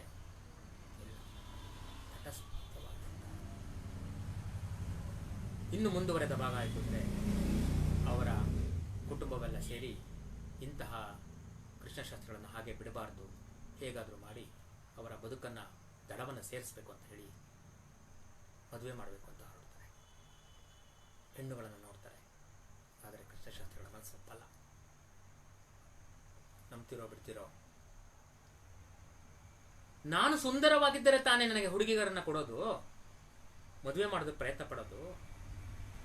ಆದ್ದರಿಂದ ಯಾರು ನನ್ನ ಒಪ್ಪಲೇಬಾರದು, ಒಪ್ಪಲೂಬಾರದು, ನನ್ನ ಅಪ್ಪಲೂಬಾರದು. ತತ್ಪರಿಣಾಮ ಏನು? ಕೃಷ್ಣಶಾಸ್ತ್ರಿಗಳು ತಮ್ಮ ಹಲ್ಲುಗಳನ್ನು ಜಜ್ಜಿಕೊಂಡಿರ್ತಾರೆ. ಹಲ್ಲುಗಳನ್ನು ಕೀಳಿಸ್ಕೊಂಡು ಬೋಳು ಬಾಯಿಯವರಾಗ್ತಾರೆ, ಬುಚ್ಚಬಾಯಿರ್ತಾರೆ. ಎಲ್ಲ ಕೇಳೋದಕ್ಕೆ ಒಂದು ರೀತಿ ವ್ಯಥೆ ಅನ್ಸುತ್ತೆ. ಆದರೆ ತನ್ನ ಪತ್ನಿ, ತನ್ನ ಮಕ್ಕಳ ಸ್ಥಾನದಲ್ಲಿ ಮತ್ತಾರಿಗೂ ಅವರು ಕೊಡೋದಕ್ಕೆ ಇಷ್ಟ ಆಗಲ್ಲ. ತಮ್ಮ ಆಧ್ಯಾತ್ಮಿಕತಾ ಜಗತ್ತನ್ನ ಅವ್ರು ಕಂಡುಕೊಳ್ಳೋದಕ್ಕೆ ಪ್ರಯತ್ನ ಪಡ್ತಾರೆ. ಇದು ಮುಂದೆ ಹೇಳಬೇಕಿತ್ತು, ಆದರೆ ಮುಂದೆ ಹೇಳುವಷ್ಟರಲ್ಲಿ ಹಿಂದಿನ ಸ್ವಾರಸ್ಯ ಸಾರ ಹೊರಟೋಗುತ್ತೆ. ಇಂತಹ ಬವಣೆಗಳನ್ನ ಅವರು ಹೇಗೆ ಬದುಕಿನಲ್ಲಿ ಕಟ್ಕೊಂಡು ನಮ್ಮೊಟ್ಟಿಗೆ 97 ವರ್ಷಗಳ ಕಾಲ ಆಧ್ಯಾತ್ಮಿಕ ಜೀವಿಯಾಗಿ ಬದುಕಿದ್ರು, ಅದೊಂದು ಹೆಗ್ಗಳಿಕೆ ಅಲ್ವೇ? ಆ ಅಂಶವನ್ನು ನಿಮ್ಮ ಮುಂದೆ ನಾನು ಹೇಳಬೇಕೆನಿಸಿತು. ಆದ ಕಾರಣ ಮುಂಚಿತವಾಗಿ ಈ ಅಂಶವನ್ನು ನಾನು ಹೇಳೋದಕ್ಕೆ ಪ್ರಯತ್ನ ಪಟ್ಟೆ. ಇನ್ನು ಉಳಿದಂತೆ ಅವರ ವ್ಯಾಸಂಗ ಮತ್ತೆ ಹಿಂದಕ್ಕೆ ಹೊಂದಲೆಗೆ ಹೋಗ್ತಿದ್ದೀನಿ. ಇಂತಹ ಒಂದು ಕುಟುಂಬದಲ್ಲಿ ಜನಿಸಿದಂತಹ ಬೆಳಗೆರೆ ಕೃಷ್ಣಶಾಸ್ತ್ರಿಗಳು ತಮ್ಮ ವ್ಯಾಸಂಗ, ಪ್ರೌಢಶಾಲಾ ವ್ಯಾಸಂಗಕ್ಕೋಸ್ಕರ ಬೆಂಗಳೂರಿಗೆ ತೆರಳುತ್ತಾರೆ. ಬೆಂಗಳೂರಿನಲ್ಲಿ ಅವರು ಮಲ್ಲೇಶ್ವರಂ ಹೈಸ್ಕೂಲ್ನಲ್ಲಿ ವ್ಯಾಸಂಗವನ್ನು ಮಾಡ್ತಾರೆ. ಅದು ಅವರ ಜೀವನದ ಮತ್ತೊಂದು ತಿರುವು. ಪ್ರೌಢಶಾಲಾ ವಿದ್ಯಾರ್ಥಿಗಳಾಗಿರುವ ಸಂದರ್ಭದಲ್ಲೇ ಅನಿವಾರ್ಯ ಕಾರಣದಿಂದ ಮನೆಯನ್ನ ತ್ಯಜಿಸಿ ಬೀದಿ ಬೀದಿಯಲ್ಲಿ ಅಲೆದು ತದನಂತರ ತಮ್ಮ ಗುರುಗಳ ಮನೆಯಲ್ಲಿ ಉಳಿದಿರ್ತಾರೆ. ತದನಂತರ ಅವರಿಗೆ ಒಂದು ಬಹಳ ಸಪೋರ್ಟಿವ್ ಆಗಿ ನಿಂತಹ ಅವರು ಅಂದರೆ ಅವರ ಗೆಳೆಯರು. ಆ ಗೆಳೆಯರ ಮನೆಯಲ್ಲಿ ಊಟ ಮಾಡ್ತಾ, ರೂಮಿನಲ್ಲಿ ಕಳೀತಾ, ಆ ಮನೆಯ ಗೆಳೆಯರ ಮನೆಯಲ್ಲಿ ಅವರು ಮುಂದಕ್ಕೆ ಅದು ಎಲ್ಲ ವಿವರನ ಹೇಳ್ಕೊಂಡು ಹೋದರೆ ಜಾಸ್ತಿ ಆಗುತ್ತೆ ಅನ್ನೋ ವಯಸ್ಸಿನಲ್ಲಿ ಅಲ್ಲಿಗೆ ತೊಂದರೆಸ್ತಾ ಇದ್ದೀನಿ. ಆ ಮಕ್ಕಳಿಗೆ ಪಾಠವನ್ನು ಹೇಳ್ಕೊಡ್ತಾ ಆ ಗೆಳೆಯರೊಟ್ಟಿಗೆ ಇರ್ತಾರೆ. ಹೀಗಿರುವ ಸಂದರ್ಭದಲ್ಲಿ ಬಾಲ್ಯದಲ್ಲೇ ಪ್ರೌಢಶಾಲಾ ವಿದ್ಯಾರ್ಥಿಗಳಾಗಿದ್ದಾಗ ಚಂದ್ರಶೇಖರ ಶಾಸ್ತ್ರಿಗಳ ಈ ಮಗ ಕೃಷ್ಣ ಶಾಸ್ತ್ರಿಗಳು ಎಷ್ಟು ಸಮಾಜಮುಖಿಯಾಗಿದ್ದರು ಎಂಬುದನ್ನು ನಾನೀಗ ಹೇಳಕ್ಕೆ ಹೊರಟಿದ್ದೇನೆ. ಪ್ರೌಢಶಾಲಾ ವಿದ್ಯಾರ್ಥಿ, ಅವರ ಸಮಾಜಮುಖತನ ಹೇಗಿತ್ತು? ತಂದೆ ಹೇಗೆ ಬಿತ್ತರಿಸಿ ಹೋಗಿದ್ರು ಅವರನ್ನ, ಸಮಾಜಮುಖಿಯಾಗಿರು, ಹಸಿದವರಿಗೆ ಅನ್ನ ಕೊಡು, ನಿರ್ಗತಿಕರಿಗೆ ಜೀವ ಕೊಡು, ವಿದ್ಯೆ ಕೊಡು ಅನ್ನುವ ಭಾವನೆಗಳೇನಿತ್ತು ಅದನ್ನ ಮೈಗೂಡಿಸ್ಕೊಂಡಿರುವಂತಹ ಸಂದರ್ಭದಲ್ಲೇ ನೋಡಿ, ಆಗ ಒಂದಂಶ ಬರುತ್ತೆ. ನನ್ನ ಸಹಪಾಠಿಗಳು ಎಷ್ಟೋ ಮಂದಿ ಮಧ್ಯಾಹ್ನದ ಉಪಹಾರಕ್ಕೆ ಅವಕಾಶ ಆಗಿಲ್ಲ, ಹಸ್ಕೊಂಡ್ ಬಂದಿರ್ತಾರೆ. ಪಾಪ ಬೆಳಗ್ಗೆ ಬಂದವ್ರಿಗೆ ಮಧ್ಯಾಹ್ನ ಊಟ ಇರಲ್ಲ, ಏನ್ ರಾತ್ರಿ ಎಷ್ಟೊತ್ತಿಗೂ ಊಟ ಹಾಕ್ತಾರೆ. ನಾವೇನ್ ಮಾಡ್ಬೋದು ಯೋಚನೆ ಮಾಡ್ತಾರೆ. ತನ್ನ ಗೆಳೆಯರೊಟ್ಟಿಗೆ ಸೇರ್ಕೋತಾರೆ. ಗೆಳೆಯರೊಟ್ಟಿಗೆ ಸೇರ್ಕೊಂಡು ನಾವೊಂದು ಬೆನಿಫಿಟ್ ಶೋ ಮಾಡೋಣ, ಒಂದು ನಾಟಕ ಆಡೋಣ, ಆ ಬೆನಿಫಿಟ್ ಶೋ ಮಾಡಿ ಅದರಲ್ಲಿ ದುಡ್ಡು ಬರುತ್ತಲ್ಲ, ಆ ದುಡ್ಡನ್ನ ಪಡ್ಕೊಂಡು ಒಂದಿಷ್ಟು ಸಂಗ್ರಹಣೆ ಮಾಡಿ ನಮ್ಮ ಶಾಲೆಯಲ್ಲಿ ನನ್ನ ಸಹಪಾಠಿಗಳಿಗೆ ಮಧ್ಯಾಹ್ನದ ಒಂದಿಷ್ಟು ಲಘು ಉಪಹಾರವನ್ನು ಕೊಡೋದಕ್ಕೆ ಸಾಧ್ಯ ಆಗತ್ತಾ ಅಂತ ಯೋಚನೆ ಮಾಡ್ತಾರೆ. ತತ್ಪರಿಣಾಮ ಗೆಳೆಯರೊಟ್ಟಿಗೆ ಕೂಡ್ಕೋತಾರೆ. ಎಲ್ಲಿ ನಾಟಕ ಆಡೋದು? ಪ್ರಶ್ನೆ. ವೇದಿಕೆ ಬೇಕಲ್ಲ, ಬೆಂಗಳೂರು ಬೃಹತ್ ನಗರ, ಎಲ್ಲಿ ಆಟ ಆಡೋಣ? ಆಗ ಅವರಿಗೆ ಗೋಚರವಾಗಿದ್ದು ವೀರಣ್ಣನವರು, ಗುಬ್ಬಿ ಕಂಪನಿ ವೀರಣ್ಣನವರು. ಅವರ ಬಳಿಗೆ ಗೆಳೆಯರೊಟ್ಟಿಗೆ ಹೋಗ್ತಾರೆ, ನಮಸ್ಕರಿಸ್ತಾರೆ. ನಾವು ಈ ಥರ ಹೈಸ್ಕೂಲಿಂದ ಬಂದಿದ್ದೀವಿ, ಮಲ್ಲೇಶ್ವರಂ ಹೈಸ್ಕೂಲಿಂದ ಬಂದಿದ್ದೀವಿ, ನಾವೊಂದು ನಾಟಕ ಆಡಬೇಕು ಅಂತಿದ್ದೀವಿ, ನಮಗೊಂದಿಷ್ಟು ಸ್ಥಳಾವಕಾಶ ಕೊಡ್ತೀರಾ? ಎಲ್ಲಿ ಆಡಬೇಕು ಅಂದ್ಕೊಂಡಿದ್ದೀರಪ್ಪ? ತಾವು ಸ್ಥಳ ಕೊಟ್ಟರೆ ನಿಮ್ಮ ಕಂಪನಿಯಲ್ಲಿ ಆಡ್ತೀವಿ. ಅಯ್ಯೋ, ನಾನು 10 ದಿನಕ್ಕೋಸ್ಕರ ಕಂಪನಿಯಲ್ಲಿ ನಾನು ಟೆಂಟ್ ಹಾಕೊಂಡಿದ್ದೀನಪ್ಪ. ಏನು ಸ್ಥಳ? ಯಾಕೋಸ್ಕರ ನೀವು ಮಾಡ್ತಾ ಇದೀರಿ? ಬೆನಿಫಿಟ್ ಶೋ ಮಾಡ್ತೀನಿ ಅಂದ್ರೆ ಯಾಕೆ? ಏನಿಲ್ಲ, ನನ್ನ ಗೆಳೆಯರೆಲ್ಲ ತುಂಬ ಕಷ್ಟಪಟ್ಟು ಓದ್ತಾ ಇದ್ದಾರೆ, ಮಧ್ಯಾಹ್ನದ ಊಟ ಇಲ್ಲ ಅವ್ರಿಗೆ, ಆದ ಕಾರಣ ಅವ್ರಿಗೆ ಮಧ್ಯಾಹ್ನದ ಊಟ ಕೊಡೋಕ್ಕೋಸ್ಕರ ಆ ಒಂದು ಬೆನಿಫಿಟ್ ಶೋ ಮಾಡ್ತೀನಿ. ದಿಗ್ಭ್ರಾಂತರ ಆಗ್ಬಿಡ್ತಾರೆ. ಏನಿದು? ಇನ್ನು ಬಾಲಕರು, ಇವರು ಓದುವ ವಿದ್ಯಾರ್ಥಿಗಳು, ಇವರು ಇಷ್ಟರ ಮಟ್ಟಿಗೆ ಆಲೋಚನೆ ಮಾಡ್ತಾರೆ. ತನ್ನ ಸಹಪಾಠಿಗಳಿಗೆ ಮಧ್ಯಾಹ್ನದ ಊಟ ಇಲ್ಲ, ಉಪಹಾರಕ್ಕೋಸ್ಕರ ಬೆನಿಫಿಟ್ ಶೋ ಮಾಡ್ಬೇಕು ಅಂತಿದಾರಲ್ಲ. ನೋಡ್ರಪ್ಪ, 10 ದಿನ ನನ್ನ ನಾಟಕ ಇದೆ, ನಾನು 11ನೇ ದಿನ ನಂದು ಟೆಂಟ್ ಅನ್ನ ಕೀಳಬೇಕಾಗತ್ತೆ, ಆದ್ರೆ ಅವತ್ತು ನಾನು ಟೆಂಟ್ ಅನ್ನ ಕೀಳಲ್ಲ, ಹೋಗಿ ನಾಟಕ ಮಾಡ್ಕೊಳ್ಳಿ, ಗೋ ಅಹೆಡ್. ಖುಷಿ ಆಗ್ಬಿಡುತ್ತೆ. ಹೇಗೋ ಮತ್ತೆ ಎಷ್ಟು ಕೊಡ್ಬೇಕು ದುಡ್ಡು ಅಂತ. ಏನಪ್ಪ ಹಿಂಗೆ ಹೇಳ್ತೀರಿ? ನೀವು ಮಾಡ್ತಿರೋದು ಸಮಾಜಮುಖಿಯಾಗಿ, ನನಗೆ ಹಣ ಬೇಡ. ವೀರಣ್ಣನವರು ಅವರಿಗೆ ಯಾವಾಗ ವೇದಿಕೆಯನ್ನು ಕೊಡ್ತೀವಿ ಅಂತ ಹೇಳ್ತಾರೋ, ಯಾರನ್ನ ಅಧ್ಯಕ್ಷರನ್ನಾಗಿ ಮಾಡ್ಕೋಬೇಕು ಅಂತ ಹೋಗ್ತಾರೆ ಕಾರ್ಯಕ್ರಮ, ನಾಟಕದ ಅಧ್ಯಕ್ಷತೆಗೆ ಯಾರನ್ನ ಅಧ್ಯಕ್ಷರನ್ನಾಗಿ ಮಾಡ್ಕೋಬೇಕು ಅನ್ನೋ ಹೋಗೋ ಸಂದರ್ಭದಲ್ಲಿ ಆಗಿನ DPI ಅವರು ಸುಬ್ಬರಾವ್ ಇರ್ತಾರೆ, ಅವರನ್ನ ಕೇಳಕ್ಕೆ ಹೋಗ್ತಾರೆ. ನನಗೆ ಆಗಲ್ಲಪ್ಪ, ನೀನು ಮಾಡು ಅಂತ ಹೇಳಿ 500 ರೂಪಾಯಿಗಳನ್ನ ಅವ್ರು ಕೊಡ್ತಾರೆ. ಇವರಾಗಲ್ಲ ಅಂದ್ರಲ್ಲ, ಏನೇನು ಮಾಡೋದು? ದಿವಾನ್ ಮಿರ್ಜಾ ಇಸ್ಮಾಯಿಲ್ ಅವರು ಇರ್ತಾರೆ, ಅವರನ್ನ ಸಂದರ್ಶನ ಮಾಡೋದಕ್ಕೆ ಹೋಗ್ತಾರೆ. ಒಂದು ಪತ್ರವನ್ನು ಬರೀತಾರೆ, ಅವರ ಉದ್ದೇಶಗಳನ್ನೆಲ್ಲ ಹೇಳ್ತಾರೆ. ಮಿರ್ಜಾರವರು ಹೇಳ್ತಾರೆ, ಇಲ್ಲ, ನಾನು ಬರೋದಕ್ಕೆ ಸಾಧ್ಯ ಆಗಲ್ಲ, ಅದರ ಬದಲಿಗೆ ನಾನು ಒಂದು ಪತ್ರವನ್ನು ಮತ್ತೆ 500 ರೂಪಾಯಿಗಳನ್ನು ಅದಕ್ಕೆ ಇಟ್ಟು ನಿಮಗೆ ಯಶಸ್ವಿಯಾಗಲಿ, ಒಳ್ಳೆಯ ಉದ್ದೇಶಕ್ಕೆ ಮಾಡ್ತಾ ಇದ್ದೀರಿ ಅಂತ ಹೇಳಿ ಕಳಿಸ್ತಾರೆ. ಇದು ಆ ಶಾಲೆಯ ತೋಟಗಾರಿಕಾ ಶಿಕ್ಷಕರಿಗೆ ಗೊತ್ತಾಗತ್ತೆ. ಕೇಳ್ತಾರೆ ಕರೆದು, ಏನ್ರೋ ನೀವು ಏನಾರು ಹೆಡ್ ಮಾಸ್ಟರ್ ಪರ್ಮಿಷನ್ ತಗೊಂಡಿದ್ದೀರಾ? ಹೋಗಿ ಮಿರ್ಜಾ ಇಸ್ಮಾಯಿಲ್ ಅವ್ರನ್ನ ನೀವು ಭೇಟಿ ಮಾಡಿದ್ದೀರಂತೆ, ನಾಟಕ ಆಡ್ತಾ ಇದ್ದೀರಂತೆ, ಯಾರು ಪರ್ಮಿಷನ್ ತಗೊಂಡಿದ್ದೀರಿ ನೀವು ಅಂತ ಗಡ ಗಡ ಗಡ ಹೋಗಿ ಮುಖ್ಯ ಶಿಕ್ಷಕರ ಹತ್ರ ಕರ್ಕೊಂಡು ಹೋಗ್ತಾರೆ. ಮುಖ್ಯ ಶಿಕ್ಷಕರ ಬಳಿಗೆ ಹೋದಾಗ ತುಂಬಾ ಹೆದರ್ತಾರೆ. ಅಯ್ಯೋ, ಅವರು ಒಂಟಿ ದೊಣ್ಣೆಲಿ ಹೊಡಿತಿದ್ದಂತಹ ಮೇಷ್ಟ್ರು. ಅಯ್ಯಪ್ಪ, ಏನ್ ಮಾಡೋದು ಅಂತ. ಅವ್ರು ಏನು ಮಾಡ್ಕೊಳಕ್ಕಾಗಲ್ಲ. ನೀವು ಮಿರ್ಜಾ ಇಸ್ಮಾಯಿಲ್ ಸಾಹೇಬ್ರ ಹತ್ರಕ್ಕೆ ಹೋಗಿ ಈ ಥರ ಎಲ್ಲ ಕೇಳಿದಿರಿ, ಮುಂಚಿತವಾಗಿ ಕೇಳಿರ್ಲಿಲ್ಲ, ಹಾಗಾದ್ರೆ ಅವ್ರ ಗಮನಕ್ಕೆ ಬಂದ್ಮೇಲೆ ನಾವೇನೇನು ಮಾಡೋಕ್ಕೆ ಸಾಧ್ಯ ಆಗಲ್ಲ, ಹೋಗಿ ನಾಟಕ ಆಡಿ. ಒಳ್ಳೆ ಉದ್ದೇಶವನ್ನು ಇಟ್ಕೊಂಡಿದ್ದೀರಿ, ನಾವು ನಿಮ್ಮೊಂದಿಗೆ ಇರ್ತೀವಿ ಅಂತ ಹೇಳಿ ಒಂದು ಶಾಲೆಯ ಅಧ್ಯಾಪಕರ ಸಭೆಯನ್ನು ಕರೆದು, ಆ ಸಭೆಯಲ್ಲಿ ನೋಡಿ, ಆ ನಾಟಕ ಇದೆಯಲ್ಲ, ಅದು ನಮ್ಮ ಶಾಲೆಯ ನಾಟಕ, ನೀವೆಲ್ಲರೂ ಸಹ ಮುತುವರ್ಜಿ ವಹಿಸಿಕೊಂಡು ಮೇಲ್ವಿಚಾರಣೆ ವಹಿಸಿಕೊಂಡು ಆ ನಾಟಕವನ್ನು ಯಶಸ್ವಿಗೊಳಿಸಬೇಕು ಅಂತ ಹೇಳ್ತಾರೆ. ತದನಂತರ ವೇದಿಕೆಯಲ್ಲಿ ನಾಟಕ ಶುರುವಾಗುತ್ತೆ, ತುಂಬಾ ಚೆನ್ನಾಗಿ ಆಗುತ್ತೆ. ಆಗ ವೀರಣ್ಣನವರು 200 ರೂಪಾಯಿ ಕೊಡ್ತಾರೆ. ಒಟ್ಟು ಹೆಚ್ಚು ಕಡಿಮೆ ಒಂದು 1800ರಿಂದ 1900 ರೂಪಾಯಿ ತನಕ, 2000 ರೂಪಾಯಿ ತನಕ ಆಗುತ್ತೆ. ಈ ಹಣವನ್ನು ಪಡ್ಕೋತಾರೆ. ಪಡೆದ ಮೇಲೆ ಅದನ್ನ ಗುರುಗಳ ಕೈಯಲ್ಲಿ ಕೊಡ್ತಾರೆ. ಗುರುಗಳು ಹೋಗಿ ಒಂದು ಹೋಟೆಲ್ಗೆ ಕೊಡ್ತಾರೆ. ಅಲ್ಲಿ ಆ ಹೋಟೆಲ್ ಸೌತ್ ಎಂಡ್ ಸರ್ಕಲ್ ಅಲ್ಲಿ ಇರುತ್ತೆ ಹೋಟೆಲ್. ಆ ಹೋಟೆಲ್ಗೆ ಕೊಟ್ಟು ಶನಿವಾರ ಭಾನುವಾರವನ್ನು ಹೊರತುಪಡಿಸಿ ಇಡೀ ಒಂದು ವರ್ಷಕ್ಕೆ ಆಗುವಷ್ಟು ಮಧ್ಯಾಹ್ನದ ಉಪಹಾರವನ್ನು, ಒಂದು ದೊನ್ನೆ ಪುಳಿಯೋಗರೆ ಬಾತು ಮತ್ತು ಒಂದು ದೊನ್ನೆ ಮೊಸರನ್ನ ಪ್ರತಿದಿನ ಕೊಡಬೇಕು ಅಧ್ಯಾಪಕರಿಗೆ ಮತ್ತೆ ಇರುವಂತಹ ವಿದ್ಯಾರ್ಥಿಗಳಿಗೆ. ಆ ಹೋಟೆಲ್ ಮೊಟ್ಟ ಮೊದಲ ಬಾರಿಗೆ ಹೀಗೆ ಬೆಳಗೆರೆ ಕೃಷ್ಣಶಾಸ್ತ್ರಿಗಳು ಮತ್ತು ಅವರ ಗೆಳೆಯರ ಕೂಟ ಮಧ್ಯಾಹ್ನದ ಉಪಹಾರದ ವ್ಯವಸ್ಥೆಯನ್ನು ತನ್ನ ಸಹಪಾಠಿಗಳಿಗೆ ಮಾಡುತ್ತೆ. ಈಗ ಹೇಳಿ, ಅವರು ಬಾಲಕರ ಪ್ರೌಢಶಾಲೆಯಲ್ಲಿ ಓದುತ್ತಿರುವ ಬಾಲಕನ ಪ್ರೌಢ ವ್ಯಕ್ತಿತ್ವವನ್ನು ಹೊಂದಿರುವ ವ್ಯಕ್ತಿಯ ಈ ನಾಟಕದ ಗೀಳು ವಂಶಪಾರಂಪರ್ಯವಾಗಿ ಬಂದಿತ್ತು. ಪರಿಣಾಮ ಅದನ್ನು ಸಮಾಜಮುಖಿಯಾಗಿ ಮಾಡಿಕೊಂಡ್ರು. ಇದು ನಾವು ಬೆಳಗೆರೆ ಕೃಷ್ಣಶಾಸ್ತ್ರಿಗಳ ಕಸು ಹೇಗಿತ್ತು, ಅವರ ಬದುಕಿನಲ್ಲಿ, ಅವರ ಜೀವನದಲ್ಲಿ ಏನೇ ಘಟನೆಗಳು ಬಂದರೂ ಅದನ್ನು ಸಮಾಜಮುಖಿಯಾಗಿ ಹೇಗೆ ಪರಿವರ್ತನೆ ಮಾಡಿಕೊಂಡ್ರು ಅಂತ. ತದನಂತರ SSLC ಪಾಸ್ ಆಗುತ್ತೆ. ಮುಂದಕ್ಕೆ ಹೋಗೋಣ. ಆ ಪಾಸ್ ಆದ ನಂತರ ಅವರು ನಂತರ TCH ಮಾಡ್ತಾರೆ. TCH ಆದಮೇಲೆ ಹೆಗ್ಗೆರೆಯಲ್ಲಿ ಅವರು ಪ್ರಾಥಮಿಕ ಶಾಲಾ ಶಿಕ್ಷಕನಾಗಿ ಅರೆಕಾಲಿಕರಾಗಿ ಹಂಗಾಮಿಯಾಗಿ ಕೆಲಸನ ಮಾಡ್ತಾರೆ. ಇದು ಬಹಳ ಮುಖ್ಯವಾದ ಘಟ್ಟ. ಇಡೀ ಪ್ರಾಥಮಿಕ ಶಾಲಾ ಶಿಕ್ಷಕರಿಗೆ ಮಾತ್ರವಲ್ಲ, ಶಿಕ್ಷಣ ಕ್ಷೇತ್ರಕ್ಕೆ ಚಂದ್ರಶೇಖರ ಶಾಸ್ತ್ರಿಗಳ ಈ ಕುಡಿ ಕೃಷ್ಣಶಾಸ್ತ್ರಿಗಳು ಯಾವ ಕೊಡುಗೆಯನ್ನು ಕೊಟ್ಟರು ಅಂತ ತುಂಬಾ ಚೆನ್ನಾಗಿದೆ ಕೇಳಿ. ಅಧ್ಯಾಪಕನಾದವನು ಗ್ರಾಮದ ದೀಪ. ಸರಣಿ ಮಾತು. ಅಧ್ಯಾಪಕನಾದವನು ಗ್ರಾಮದ ದೀಪ. ಇವರು ಅಧ್ಯಾಪಕನಾದವರು ಸಮಾಜದ ದೀಪ. ಇದು ಮುಖ್ಯ ಘಟ್ಟ.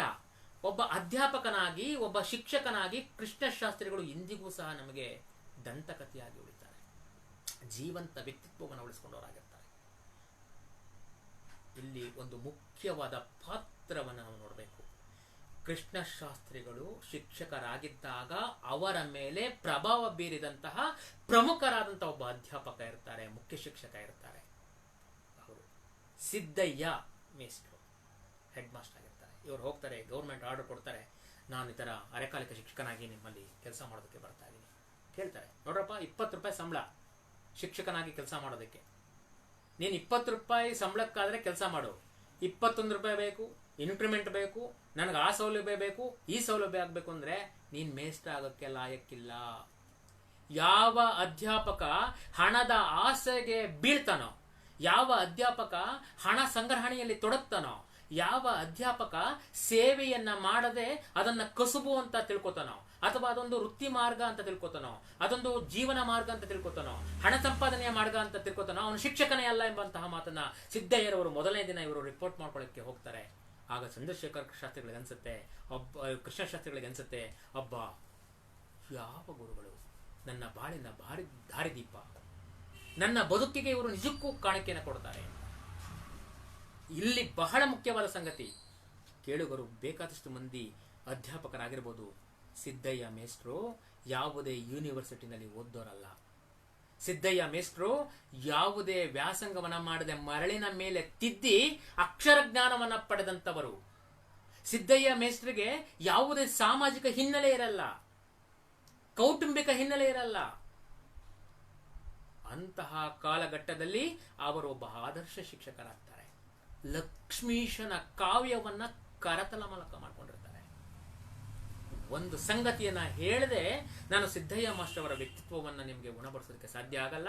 ಸಿದ್ದಯ್ಯ ಮಾಸ್ಟರ್ ಅವರ ಸಂಪೂರ್ಣ ಚಿತ್ರಣವನ್ನು ತಿಳಿಬೇಕು ಅಂತ ಹೇಳಿದಾದ್ರೆ ಬೆಳಗೆರೆ ಕೃಷ್ಣ ಶಾಸ್ತ್ರಿಗಳ ಮತ್ತೊಂದು ಕೃತಿ ಮರೆಯಲಾದೀತೆ. ಈ ಮರೆಯಲಾದೀತೆ ಕೃತಿಯನ್ನ ತಾವು ಓದಲೇಬೇಕಾಗತ್ತೆ. ಕಾರಣವಾದರೂ ಇಷ್ಟೇ,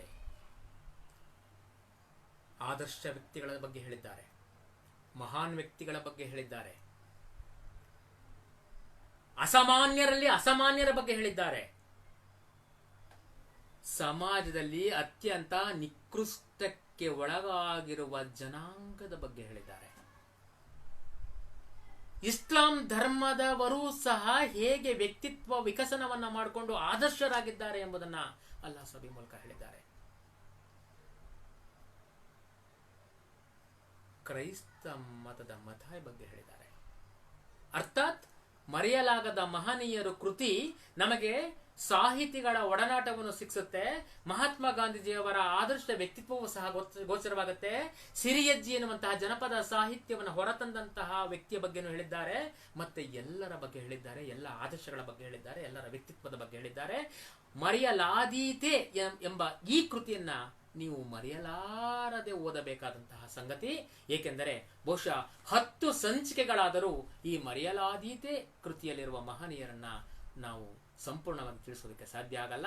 ಇವರೆಲ್ಲ ಕೃಷ್ಣಶಾಸ್ತ್ರಿಗಳ ಮೇಲೆ ಬೆಳಕನ್ನು ಚೆಲ್ಲಿದವರು, ಅವರ ವ್ಯಕ್ತಿತ್ವದ ಮೇಲೆ ಬೆಳಕನ್ನು ಚೆಲ್ಲಿದವರು.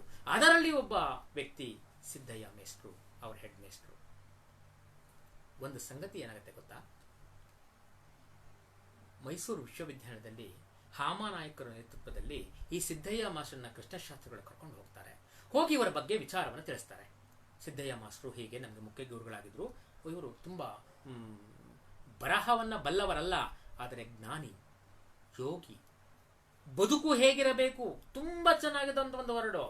ಬದುಕಿನಲ್ಲಿ ಬದುಕು ಹೇಗಿರಬೇಕು ಎಂಬುದನ್ನ ಸಿದ್ದಯ್ಯ ಮಾಸ್ಟರ್ ಹೇಳ್ತಾರೆ. ಬದುಕದಂತೆ ಇರಬೇಡ ಅಂತ ತುಂಬಾ ಚೆನ್ನಾಗಿ ಹೇಳ್ತಾರೆ.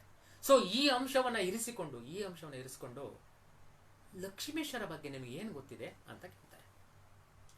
ಹಾಮನಾಯಕರು ಒಂದ್ ಮಾತು ಹೇಳ್ತಾರೆ, ಏನಂತ, ಕೃಷ್ಣಶಾಸ್ತ್ರಿಗಳೇ ಸುಮ್ಮನೆ ನನ್ನ ಕೆಣಕ್ಬೇಡ್ರಿ, ನಿಮ್ಗೆ ಏನು ಗೊತ್ತಿದೆ ಅದನ್ನು ಹೇಳಿ, ಸುಮ್ಮನೆ ಯಾಕೆ. ಆಗ ಲಕ್ಷ್ಮೀಶನ ಒಂದು ಕಾವ್ಯವನ್ನ ಅವರಲ್ಲಿ ಹೇಳ್ತಾರೆ, ಒಂದು ಕಾವ್ಯವನ್ನ, ಅದು ತಾವು ತಿಳ್ಕೊಳ್ಳೇಬೇಕಾದಂತಹ ಅಂಶ. ಈ ಕಾವ್ಯದ ಮೂಲಕ ಸಿದ್ದಯ್ಯರವರ ವ್ಯಕ್ತಿತ್ವ ನಮಗೆ ಗೋಚರ ಆಗತ್ತೆ. ಆ ಕಾವ್ಯದ ತುಣುಕನ್ನ ಹೇಳಿದಾಗ ನೋಡಿ, ಕಾವ್ಯದ ತುಣುಕು ಹೀಗಿದೆ: ಇರುಳಂತೆ ಪಗಲಂತೆ ಮಕದಂತೆ ದಿವದಂತೆ ಪರವೋಪಾಯ ನಿಧಿಯಂತೆ ಕೈಲಾಸಗಿರಿಯಂತೆ ನಿರುತಮಂ ಸೋಮರ್ಕ ಶಿಖಿ ಸಹಸ್ರಾಕ್ಷ ಹರಿನ ಶಿವ ಸಮತಾಗಿ ದುರದಂತೆ ಕೊಳದಂತೆ ಕಡಲಂತೆ ನಭದಂತೆ ಶರಪುಂಡರೀಕ ವಿದ್ರುಮ ವೃಕ್ಷಮಯೋದುಳುಡಿ ಇರ್ತುದ ಮಹಾಟವಿ ಕಣ್ಗೆ ಘೋರ ತರಮಾಗಿ ಮುಂದೆ. ಲಕ್ಷ್ಮೀಶ್ವರ ಈ ಒಂದು ಪದ್ಯವನ್ನು ಹೇಳಿದ ತಕ್ಷಣ ಹಾಮಾನಾಯಕರಿಗೆ ಕೇಳ್ತಾರೆ, ಇದರ ಬಗ್ಗೆ ವಿವರಣೆ ಕೊಡಿ ಅಂತ. ಕೃಷ್ಣಶಾಸ್ತ್ರಿಗಳೇ ನೀವೇ ಕೊಡಿ. ಆ ಕೃಷ್ಣಶಾಸ್ತ್ರಿ ಹೇಳ್ತಾರೆ, ಈ ಕವನವನ್ನು ಹೇಳಿದ್ರು, ಇದು ಕಾವ್ಯವನ್ನ ಓದಿದ ಮೇಲೆ ಕೃಷ್ಣಶಾಸ್ತ್ರಿ ಇದರ ಅರ್ಥ ಹೇಳು ಅಂತ ಹೇಳಿದ್ರು. ಯಾರು? ಸಿದ್ದಯ್ಯ ಮೇಷ್ಟ್ರು. ಆಗ ನಾನು ಹೇಳಿದೆ, ಈರುಳಂತೆ ಅಂದ್ರೆ ಹಗಲಂತೆ, ಪಗಲಂತೆ ಅಂದ್ರೆ ಮುಖದಂತೆ, ಪಗಲಂತೆ ಅಂದ್ರೆ ಹಗಲಂತೆ, ಇರುಳಂತೆ ಅಂದ್ರೆ ರಾತ್ರಿಯಂತೆ. ಹೀಗೆ ಹೇಳ್ತಾ ಹೋದಾಗ ಅವರು ಹೇಳ್ತಾರೆ, ಇಲ್ಲ, ಕಾವ್ಯವನ್ನ ಸರಿಯಾಗಿ ಅರ್ಥೈಸಿಕೊಳ್ಳದಿದ್ದರೆ ಕಾವ್ಯ ರಚನಾಕಾರ ಸತ್ತು ಹೋಗ್ತಾನೆ. ನೋಡಿ, ಸಾಹಿತ್ಯಕ್ಕೆ ಹೃದಯ ಇರಬೇಕು ಅಂತ ಹೇಳ್ತಾರೆ. ಸಾಹಿತ್ಯವನ್ನು ಅರ್ಥ ಮಾಡ್ಕೋಬೇಕಾದ್ರೆ ಯಾವ ದೃಷ್ಟಿಯಲ್ಲಿ ಸಾಹಿತ್ಯವನ್ನು ರಚನೆ ಮಾಡಿದ್ದಾರೆ ಆ ಸಹೃದಯತೆ ಇರಬೇಕು ಅಂತ ಹೇಳ್ತಾರೆ. ಸೊ ಈ ನಿಟ್ಟಿನಲ್ಲಿ ಆಗ ಹೇಳ್ತಾರೆ, ನಮ್ಮ ಸಿದ್ದಯ್ಯ ಮಾಸ್ಟರ್ ಹೇಳಿದ್ರು, ಇದೆಲ್ಲಪ್ಪ ಕಾವ್ಯ, ನೀವು ಇದೊಂದು ಅಲಂಕಾರ ಗ್ರಂಥ, ಪ್ರಾಸಬದ್ಧ ಶ್ಲೇಷಯುಕ್ತ ಉಪಮಾಲಂಕಾರವನ್ನು ಹೊಂದಿರುವಂತಹ 4 ಅಲಂಕಾರಗಳನ್ನು ಒಟ್ಟಿಗೆ ಇಟ್ಟುಕೊಂಡಿರುವಂತದ್ದು ಲಕ್ಷ್ಮೀಶ ಬರೆದಿರುವಂತಹ ಈ ಪ್ರಯೋಗ ಮಾಡಿದ್ದಾರೆ. ಆದ್ದರಿಂದ ಇದನ್ನು ಸುಲಭವಾಗಿ ವರ್ಣನೆ ಮಾಡೋದಕ್ಕೆ ಸಾಧ್ಯ ಆಗಲ್ಲ ಅಂತ ಹೇಳಿ ವರ್ಣನೆ ಮಾಡೋದಕ್ಕೆ ಪ್ರಯತ್ನ ಪಡ್ತಾರೆ. ಇಲ್ಲಿ ಎಂತಹ ಕಸು ಇತ್ತು ಎಂಬುದನ್ನು ನೋಡಿ. ಜಾನಕಿ ಅಂದರೆ ಸೀತೆ ಅರಣ್ಯಕ್ಕೆ ಹೋದಾಗ ಅರಣ್ಯವನ್ನ ನೋಡಿ ಹೇಗೆ ವರ್ಣನೆ ಮಾಡ್ತಾಳೆ ಎಂಬುದನ್ನ ಈ ಕಾವ್ಯದಲ್ಲಿ ಲಕ್ಷ್ಮೀಶ ಇಟ್ಟಿದ್ದಾರೆ ಅಂತ ಹೇಳಿ ಹೇಳ್ತಾರೆ. ನೋಡಿ, ಕೃಷ್ಣಶಾಸ್ತ್ರಿಗಳೇ, ನೀವು ಹೇಳ್ತಾ ಇದ್ದೀರಿ ಹಗಲಂತೆ ಅಂದ್ರೆ ಹಗಲು, ಈರುಳಂತೆ ಅಂದ್ರೆ ರಾತ್ರಿ ಅಂತ. ಹಾಗಲ್ಲ ನೋಡಿ, ಕಾಡು ಸಮುದ್ರದ ಹಾಗೆ, ಹಗಲಿನ ಹಾಗೆ, ಈರುಳಿನ ಹಾಗೆ ಕಾಣುತ್ತೇನೆಯ? ಕಾಣೋದಕ್ಕೆ ಸಾಧ್ಯ ಇಲ್ಲ. ಇದರ ಹಿನ್ನೆಲೆಯನ್ನು ನೀನು ತಿಳ್ಕೋ. ಜಾನಕಿ ಎಲ್ಲಿಗೆ ಹೋಗ್ತಾ ಇದ್ದಾಳೆ? ಜಾನಕಿ ಅರಣ್ಯಕ್ಕೆ ಹೋಗಿದ್ದಾಳೆ. ಅರಣ್ಯ ಹೇಗೆ ಜಾನಕಿ ಕಾಣ್ತಾ ಇದೆ? ಅರಣ್ಯ ಹೇಗೆ ಕಾಣ್ತಾ ಇದೆ ಜಾನಕಿಗೆ? ನೋಡು, ಇಲ್ಲಿ ಅರ್ಥ ಮಾಡ್ಕೋ. ಇಲ್ಲಿ ಮೊದಲ ಪದ ಮತ್ತು ಅನಂತರದ 3ನೆಯ ಪದ ಇದೆಯಲ್ಲ, ಇವೆರಡನ್ನು ಹೊಂದಿಸ್ಕೋಬೇಕು. ಮೊದಲನೇ ಸಾಲಿನ ಪದ ಈ ರೀತಿ ಇದೆ, ಇರುಳು, ಮತ್ತು ನಂತರದ 3ನೆಯ ಪದ ಸೋಮ ಎಂಬುದನ್ನು ಗಮನಿಸಿ. ಈರುಳಿನಲ್ಲಿ ಚಂದ್ರ ಹೇಗೋ ಹಾಗೆಯೇ ಕಾಡಿನಲ್ಲಿ ಸೋಮಲತೆಗಳು, ಹಗಲಿನಲ್ಲಿ ಸೂರ್ಯ ಹೇಗೋ ಹಾಗೆ ಕಾಡಿನಲ್ಲಿ ಎಕ್ಕದ ಗಿಡಗಳು, ಮಕದಂತೆ ಯಜ್ಞದಲ್ಲಿ ಅಗ್ನಿ ಹೇಗೋ ಹಾಗೆ ಈ ಕಾಡಿನಲ್ಲಿ ನವಿಲುಗಳು ಇವೆ, ದಿವದಂತೆ ದೇವಲೋಕದಲ್ಲಿ ಸಹಸ್ರಾಕ್ಷ ಅಂದ್ರೆ ಇಂದ್ರ ಹೇಗೋ ಹಾಗೆ ಮೈಯೆಲ್ಲ ಕಣ್ಣಾಗಿರುವ ನವಿಲುಗಳಿವೆ, ವರಪಯೋನಿಧಿಯಂತೆ ಕ್ಷೀರಸಾಗರದಲ್ಲಿ ವಿಷ್ಣು ಹೇಗೋ ಹಾಗೆ ಇಲ್ಲಿ ಸಿಂಹಗಳು ಹರಿ ಇವೆ, ಕೈಲಾಸಗಿರಿಯಂತೆ ಕೈಲಾಸ ಪರ್ವತದಲ್ಲಿ ಸ್ತುತಿಸಲ್ಪಡುವ ಶಿವನಂತೆ ಇಲ್ಲಿ ಕೂಗುವ ನರಿಗಳಿವೆ. ನುತ ಅಂದ್ರೆ ಸ್ತುತಿಸುವಂತಹ, ಶಿವ ಅಂದ್ರೆ ನರಿ. ದುರದಂತೆ ಅಂದ್ರೆ ಯುದ್ಧದಲ್ಲಿ ಬಾಣಗಳು ಹೇಗೋ ಹಾಗೆ ಇಲ್ಲಿ ದರ್ಭಗಳಿವೆ, ಶರ. ಕೊಳದಂತೆ ಇಲ್ಲಿ ನೀರಿನ ಹೊಂಡಗಳಿವೆ. ಪುಂಡರೀಕ ಕಮಲದ ಹಾರವನ್ನು ಧರಿಸಿರುವವನು ವಿಷ್ಣು, ಇಲ್ಲಿ ಕಮಲ ಪುಷ್ಪಗಳಿವೆ. ಕಡಲಂತೆ ಕಡಲಿನಲ್ಲಿ ಹವಳಗಿರುವಂತಹ ವಿದ್ರುಮ ಹವಳು, ಇಲ್ಲಿ ಹವಳದ ಗಿಡಗಳಿವೆ. ನಭದಂತೆ ಆಕಾಶದಲ್ಲಿ ನಕ್ಷತ್ರಗಳು ಇರುವಂತೆ ವೃಕ್ಷ, ಇಲ್ಲಿ ಕರಡಿಗಳಿವೆ, ವೃಕ್ಷ. ಹೀಗಿರುವ ಕಾಡು ಸೀತೆಗೆ ಘೋರವಾಗಿ ಕಂಡಿತ್ತು. ಎಷ್ಟು ಅದ್ಭುತವಾದಂತಹ ಕಾವ್ಯ ರಚನೆಯನ್ನ ಇವರು ಮಾಡಿದ್ದಾರೆ ಅಂತ ಹೇಳ್ತಾರೆ. ಆಗನ್ಸುತ್ತೆ ಸಿದ್ದಯ್ಯನವರು ಎಲ್ಲಿ ಕಲ್ತಿರೋ ಗೊತ್ತಿಲ್ಲ, ಕಲ್ತಿರುವಂತಹ ಸಿದ್ದಯ್ಯರವರು ನನಗೆ ಕಲಿಸ್ತಾ ಇದ್ದಾರೆ, ಅಂತಹ ಸಿದ್ದಯ್ಯ ಮಾತು ನನಗೆ ಗೊತ್ತು ಅಂತ. ಇಂತಹ ವ್ಯಕ್ತಿಗಳು ಎಲ್ಲೋ ಮರೆಯಾಗ್ತಾ ಇದ್ರು. ಇವತ್ತು ನಾವು ಬೆಳಗೆರೆ ಕೃಷ್ಣ ಶಾಸ್ತ್ರಿಗಳನ್ನ ಅರ್ಥ ಮಾಡ್ಕೊಂತ ಹೋಗ್ತಾ ಇದ್ದೀವಿ ಅಂದ್ರೆ ಅವರು ಅವರ ಕೃತಿಗಳಲ್ಲಿ ಸಿದ್ದಯ್ಯ ಮೇಷ್ಟ್ರ ಬಗ್ಗೆ ಹೇಳಿದ್ದಾರೆ. ಇಂಥ ಮಹಾನ್ ವ್ಯಕ್ತಿ ಸಿದ್ದಯ್ಯ ಮೇಷ್ಟ್ರು ನಮಗಿವತ್ತು ದಾರಿದೀಪ ಆಗ್ತಾರಲ್ಲ. ಆದ್ದರಿಂದ ನಮಗೆ ಗೊತ್ತಾಗತ್ತೆ ಮೇಷ್ಟ್ರು ಅಂದ್ರೆ ಹೆಂಗಿರ್ಬೇಕು, ಮಾಸ್ಟರ್ ಅಂದ್ರೆ ಹೇಗಿರ್ಬೇಕು, ಆಚಾರ್ಯ ಅಂದ್ರೆ ಹೇಗಿರ್ಬೇಕು, ಮೇಷ್ಟ್ರ ವೃತ್ತಿ ಎಷ್ಟು ಮುಖ್ಯ. ಅವರು ಒಂದೇ ಹೇಳ್ತಾರೆ, ಹಣಕ್ಕೋಸ್ಕರ ಕೆಲಸ ಮಾಡೋದು ಮೇಷ್ಟ್ರೇ ಅಲ್ಲ ಅಂತ. ಈ ಸಂಗತಿ ನಮಗೆ ಬೆಳಗೆರೆ ಕೃಷ್ಣಶಾಸ್ತ್ರಿಗಳ ಬಗ್ಗೆ ಹೆಮ್ಮೆ ತರಿಸುತ್ತೆ. ಏಕೆಂದರೆ ಇಂತಹ ಸಿದ್ದಯ್ಯ ಅಂತಹ ಅಸಾಮಾನ್ಯರಲ್ಲಿ ಅಸಾಮಾನ್ಯರನ್ನ, ಅಂದು ಅವರು ಸಾಮಾನ್ಯರಾಗಿದ್ರು, ಆ ಸಾಮಾನ್ಯರನ್ನ ಅಸಾಮಾನ್ಯರನ್ನಾಗಿ ಚಿತ್ರಣ ಮಾಡಿದ್ದಾರಲ್ಲ, ಇದು ಅವರ ಬರವಣಿಗೆಯ ಅಂಶ, ಸಾಹಿತ್ಯಕ್ಕೆ ಕೊಟ್ಟ ಕೊಡುಗೆ. ಇಲ್ಲಿ ಬಹಳ ಮುಖ್ಯವಾದ ಸಂಗತಿ. ಮತ್ತೊಂದು ಸಂಗತಿ ನಿಮಗೆ ಕಣ್ಣಲ್ಲಿ ನೀರು ತರಿಸುತ್ತೆ. ಅಂತಹ ಒಂದು ಸಂಗತಿಯನ್ನ ತಮ್ಮ ಮರೆಯಲಾದೀತೆ ಕೃತಿಯಲ್ಲಿ ಬರೆಯೋದಕ್ಕೆ ಬರೆದಿದ್ದಾರೆ. ಸಣ್ ತಿಮ್ಮಯ್ಯ ಅಂತ ಸಂಕ್ಷಿಪ್ತವಾಗಿ ಅವ್ರು ಹೇಳಿ ಮುಂದಕ್ಕೆ ನಾನು ಹೋಗ್ತೀನಿ. ಓದು ನಿಮ್ಮದಾಗಿರಲಿ, ವ್ಯಕ್ತಿತ್ವ ವಿಕಸನ ನಿಮ್ಮದಾಗಲಿ. ಆದರೆ ಇಂತಹ ವ್ಯಕ್ತಿಗಳ ಬಗ್ಗೆಯೂ ಸಹ ಆಳವಾಗಿ ನಮ್ಮೊಟ್ಟಿಗೆ ಬೇಕಾದಷ್ಟು ಮಂದಿ ಇಂತಹ ಮಹನೀಯರಿದ್ದಾರೆ. ಅವರನ್ನ ಹೆಕ್ಕುವ, ಅವರ ಚರಿತ್ರೆಯನ್ನ ಬರೆಯುವ, ಈ ಮೂಲಕ ನಮ್ಮ ಕನ್ನಡ ಸಾಹಿತ್ಯಕ್ಕೆ ಒಂದಿಷ್ಟು ಕೊಡುಗೆಯನ್ನು ನೀಡುವಂತಹ ಒಂದು ಮಾರ್ಗ ಸೃಷ್ಟಿಯಾಗಲಿ, ಒಂದು ಅಧ್ಯಾಪನ ಸೃಷ್ಟಿಯಾಗಲಿ, ಒಂದು ವಿಚಾರಧಾರೆ ಸೃಷ್ಟಿಯಾಗಲಿ, ಅಂಥವರನ್ನ ಬೆಳಕಿಗೆ ತರಬೇಕು ಎನ್ನುವುದೇ ನಮ್ಮ ಈ ಮರೆಯಲಾಗದ ಮಹನೀಯರು ಈ ಒಂದು ವೇದಿಕೆಯ ಮುಖ್ಯ ಸಂಗತಿಯಾಗಿದೆ. ಇಲ್ಲಿ ಸಣ್ಣ ತಿಮ್ಮಯ್ಯ ಸರ್ವಿಸ್ನಲ್ಲಿ ಬಹಳ ಚಿಕ್ಕವರಾಗಿರ್ತಾರೆ, ಹಾಗಾದ್ರೂ ಬಹಳ ಬೇಗ ರಿಟೈರ್ಡ್ ಆಗ್ತಾರೆ. ರಿಟೈರ್ಡ್ ಆದಮೇಲೆ ಇನ್ಸ್ಪೆಕ್ಟರ್ ಬರ್ತಾರೆ, ಇನ್ಸ್ಪೆಕ್ಷನ್ ಮಾಡಬೇಕು ಅಂತ. ಸಣ್ಣ ತಿಮ್ಮಯ್ಯ ಬರ್ತಾರೆ, ಬಂದು ಇನ್ಸ್ಪೆಕ್ಷನ್ ಎಲ್ಲ ಮುಗಿಯುತ್ತೆ, ತುಂಬ ಹೊತ್ತಾಗತ್ತೆ. ಸಂಜೆ ಸಂದರ್ಭಕ್ಕೆ ಆ ಊರಿನ ಪಟೇಲರು ಮತ್ತು ಕೃಷ್ಣಶಾಸ್ತ್ರಿಗಳು ಹಾಗೆ ಸಣ್ಣ ತಿಮ್ಮಯ್ಯ ಮತ್ತು ಇನ್ಸ್ಪೆಕ್ಟರ್ ಎಲ್ಲರಿಗೂ ಮುಗಿದ್ಮೇಲೆ ತುಂಬ ಚೆನ್ನಾಗಿ ಮಾಡಿದ್ದೀರಿ ಸಣ್ಣ ತಿಮ್ಮಯ್ಯ ಅವರೇ ನೀವು ಕೆಲಸನ ಅಂತ ಹೇಳಿ ಹೊಗಳಿಕೆನ ಮಾಡಿ ಆಗ ಪಟೇಲರು ಹೇಳ್ತಾರೆ, ನಮ್ಮ ಮನೇಲಿ ಎಲ್ಲರೂ ಊಟ ಮಾಡ್ಕೊಂಡು ಹೋಗೋಣ ಅಂತ. ಆಗ ಸಣ್ಣ ತಿಮ್ಮಯ್ಯ ಹೇಳ್ತಾರೆ, ಇಲ್ಲ ನಾನು ಬರಲ್ಲ. ಆಗ ಇನ್ಸ್ಪೆಕ್ಟರ್ ಹೇಳ್ತಾರೆ, ಕೃಷ್ಣಶಾಸ್ತ್ರಿಗಳು ಹೇಳ್ತಾರೆ ಫಸ್ಟು, ಯಾಕೆ ಸಣ್ಣ ತಿಮ್ಮಯ್ಯ ಬರಲ್ಲ? ನಮ್ಮೊಟ್ಟಿಗೆ ಯಾಕೆ ಊಟ ಮಾಡಬಾರ್ದು? ಜಾತಿ ಮತಗಳ ಭೇದ ಭಾವ ಇಲ್ಲದೆ ಎಲ್ಲ ಕುಳಿತುಕೊಂಡು ಊಟ ಮಾಡುವಂತ ಕಾಲ, ಆದ ಕಾರಣ ಬಾ ಒಟ್ಟಿಗೆ ಊಟ ಮಾಡೋಣ. ನಾನು ಬರಲ್ಲ ಸ್ವಾಮಿ. ಪಟೇಲರು ಕರೀತಾರೆ, ಏಕೋ ಸಣ್ಣ ತಿಮ್ಮಯ್ಯ ಯಾಕಪ್ಪ ಯಾಕೆ ಬರಲ್ಲ? ಇನ್ಸ್ಪೆಕ್ಟರ್ ಇದ್ದಾರೆ, ಪಟೇಲ ನಾನು ಹೇಳ್ತಾ ಇದ್ದೀನಿ, ನಿಂಗೆ ಬರೋಕ್ ಸಾಧ್ಯ ಆಗಲ್ವಾ? ಇಲ್ಲ ಸ್ವಾಮಿ, ನನ್ನ ಕ್ಷಮಿಸ್ಬಿಡಿ, ನಾನು ಬರೋಕ್ಕಾಗಲ್ಲ. ಆಗ ಇನ್ಸ್ಪೆಕ್ಟರ್ ಕರೀತಾರೆ, ಸಣ್ಣ ತಿಮ್ಮಯ್ಯ ಬೇಜಾರು ಮಾಡ್ಕೋಬೇಡ, ನಾವೆಲ್ಲ ಒಂದೇ, ಬಾ ಇವತ್ತು ಒಬ್ಬಟ್ಟಿನ ಊಟ ಮಾಡಿಸಿದಾರಂತೆ, ಒಟ್ಟಿಗೆ ಕೂತ್ಕೊಂಡು ಊಟ ಮಾಡೋಣ, ಬಾರಪ್ಪ, ಇನ್ಸ್ಪೆಕ್ಷನ್ ಮುಗ್ದಿದೆ, ನೀನ್ ಖುಷಿಯಾಗಿರ್ಬೇಕು, ಬಾ ಅಂದಾಗ ಕೃಷ್ಣಶಾಸ್ತ್ರಿಗಳನ್ನ ಕರ್ಕೊಂಡು ಸಣ್ಣ ತಿಮ್ಮಯ್ಯ ಹೋಗ್ತಾರೆ. ಒಂದು ಸ್ವಲ್ಪ ಹೊತ್ತು ಬರ್ತೀರಾ ಗುರುಗಳೇ, ಒಂದು ಚೂರು ಆ ಕಡೆ ಬರ್ತೀರಾ ಅಂತ. ಕೃಷ್ಣಶಾಸ್ತ್ರಿಗಳು, ಯಾಕಪ್ಪ ಸಣ್ಣ ತಿಮ್ಮಯ್ಯ ಅಂತ. ನೋಡಿ ಶಾಸ್ತ್ರಿಗಳೇ, ಪಟೇಲ್ರೇ, ಬೆಳಗಿನ ಜಾವ ಕೋಳಿ ಕೂಗೋ ಹೊತ್ತಿನಲ್ಲಿ ನನ್ನ ಅವ್ವ ಸತ್ತೋದ್ಲು ರೀ. ಶವ ಮನೆಯಾಗಿಟ್ಟು ಬಂದಿದ್ದೀನಿ. ಸಾಹೇಬ್ರು ಬರ್ತಿದ್ದಾರೆ ಅಂತ ಗೊತ್ತಾಯ್ತು. ಒಂದು ವೇಳೆ ಸಾಹೇಬ್ರು ಬರ್ತಿದ್ದಾರೆ, ನಾನು ಬರಲಿಲ್ಲ ಅಂದ್ರೆ ಇವನೇನೋ ತಪ್ಪು ಮಾಡಿದ್ದಾನೆ, ಅದಕ್ಕೆ ಬಂದಿಲ್ಲ, ಇನ್ಸ್ಪೆಕ್ಷನ್ ತಪ್ಪಿಸ್ಕೊಂಡಿದ್ದಾನೆ, ಅದಕ್ಕೆ ಬಂದಿಲ್ಲ ಅಂತ ನನಗೆ ಕಪ್ಚುಕ್ಕಿ ನನ್ನ ಮೇಲೆ ಅಪನಂಬಿಕೆ ಬರುತ್ತೆ. ಅದರಿಂದ ಶವನ ಮನೇಲಿಟ್ಟಿದ್ದೀನಿ ರೀ. ನನ್ನ ಹೆತ್ತವನ್ನ ಮನೇಲಿಟ್ಟು ನಾನಿಲ್ಲಿ ಒಬ್ಬಟ್ಟಿನ ಊಟ ಮಾಡೋಕ್ಕಾಗತ್ತೇನ್ರಿ? ಕ್ಷಮಿಸ್ರಿ ಅಂದಾಗ ಎಲ್ಲರ ಕಣ್ಣಲ್ಲಿ ನೀರು ಬರುತ್ತೆ. ಇನ್ಸ್ಪೆಕ್ಟರ್ ಹೇಳ್ತಾರೆ, ಏನ್ ಸಣ್ಣ ತಿಮ್ಮಯ್ಯ ನೀನು ಹೇಳ್ತಾ ಇರೋದು? ನಿನ್ನ ತಾಯಿಯ ಶವವನ್ನ ಇಟ್ಟು ನನ್ನ ಇನ್ಸ್ಪೆಕ್ಷನ್ ಅನ್ನ ಮುಗಿಸ್ಕೋಸ್ಕರ ಬಂದಿದ್ಯಾ? ನಿನ್ನ ವೃತ್ತಿ ಜೀವನದಲ್ಲಿ ಮೇಸ್ಟ್ರಿಗೆ ಕಳಂಕ ಆಗ್ಬಾರ್ದು ಅಂತ ಬಂದಿದ್ಯಾ? ಅಯ್ಯೋ ಎಂತ ವ್ಯಕ್ತಿಯಪ್ಪ ಅಂತ ಹೇಳಿ ಒಂದು ಸೈಕಲ್ ಅನ್ನ ಸಿದ್ಧ ಮಾಡಿಸಿ ಅವರ ಶವ ಸಂಸ್ಕಾರ ಮಾಡೋದಕ್ಕೆ ಸಕಲ ಸೌಲಭ್ಯಗಳನ್ನು ಒದಗಿಸಿ ಕಳಿಸ್ತಾರೆ. ಇಂತಹ ಸಣ್ಣ ತಿಮ್ಮಯ್ಯರವರು ಬದುಕಿದ್ರು. ಇವರು ಸಾಮಾನ್ಯ ವ್ಯಕ್ತಿಯಲ್ಲ, ಸಾಮಾನ್ಯರಲ್ಲಿ ಅಸಾಮಾನ್ಯ ಎಂಬಂತಹ ಸಂಗತಿಯನ್ನ ಮರೆಯಲಾಗಿದ್ದ ಕೃತಿಯಲ್ಲಿ ಇಟ್ಟಿದ್ದಾರೆ. ಇದಲ್ವಾ ಸಾಹಿತ್ಯ ಅಂದ್ರೆ? ಇದಲ್ವಾ ನಮ್ಮೊಳಗೊಬ್ಬ ಇರ್ತಾನೆ, ನಮ್ಮೊಳಗೊಬ್ಬ ಆಧ್ಯಾತ್ಮಿಕ ಜೀವಿ ಇರ್ತಾನೆ, ನಮ್ಮೊಳಗೊಬ್ಬ ಶ್ರೇಷ್ಠ ವ್ಯಕ್ತಿತ್ವವನ್ನು ಹೊಂದಿರುವ ವ್ಯಕ್ತಿ ಇರ್ತಾನೆ.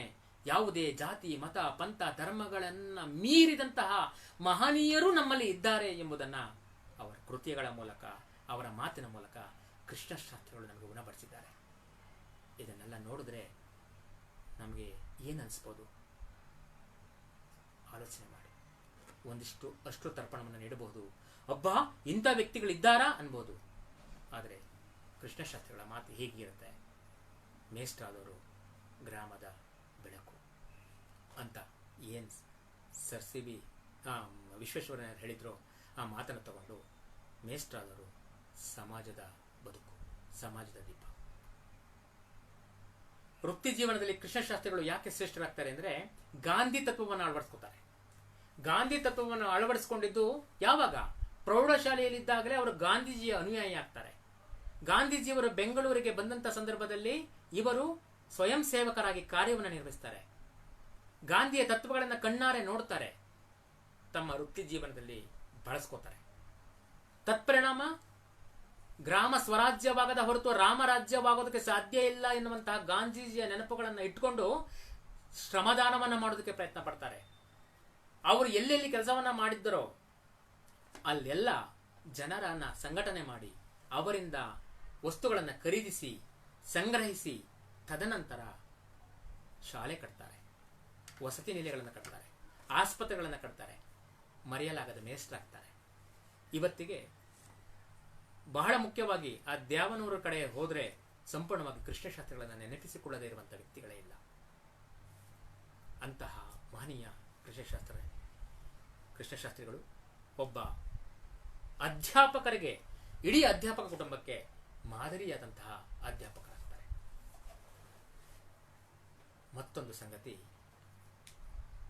ಅವರು ಅಧ್ಯಾಪಕನ ವೃತ್ತಿಯಲ್ಲಿರುವ ಸಂದರ್ಭದಲ್ಲೇ ಮಾಡಿದ್ದು ಬರವಣಿಗೆಗಳು, ನಾಟಕವನ್ನು ಬರೀತಾರೆ. ಹಳ್ಳಿ ಮೇಷ್ಟ್ರು, ಹಳ್ಳಿ ಚಕ್ರ, ಹಳ್ಳಿ ಚಿತ್ರ, ಈ ಈ ಈ ನಾಟಕಗಳನ್ನು ಬರೆಯುವುದರ ಮೂಲಕ ನಾಟಕಗಳನ್ನು ಆಡಿಸ್ತಾರೆ, ಅಭಿನಯಿಸ್ತಾರೆ, ಹಳ್ಳಿ ಹಳ್ಳಿಗೆ ನಾಟಕಗಳನ್ನು ತೊಗೊಂಡೋಗ್ತಾರೆ. ಅಂದಿನ ಸಮಾಜದಲ್ಲಿ ಇದ್ದಂತಹ ಓರೆಕೋರೆಗಳು, ಡೊಂಕುಗಳು ಏನಿದೆ ಎಲ್ಲವನ್ನು ಸಹ ಚಿತ್ರಣ ಮಾಡ್ತಾರೆ.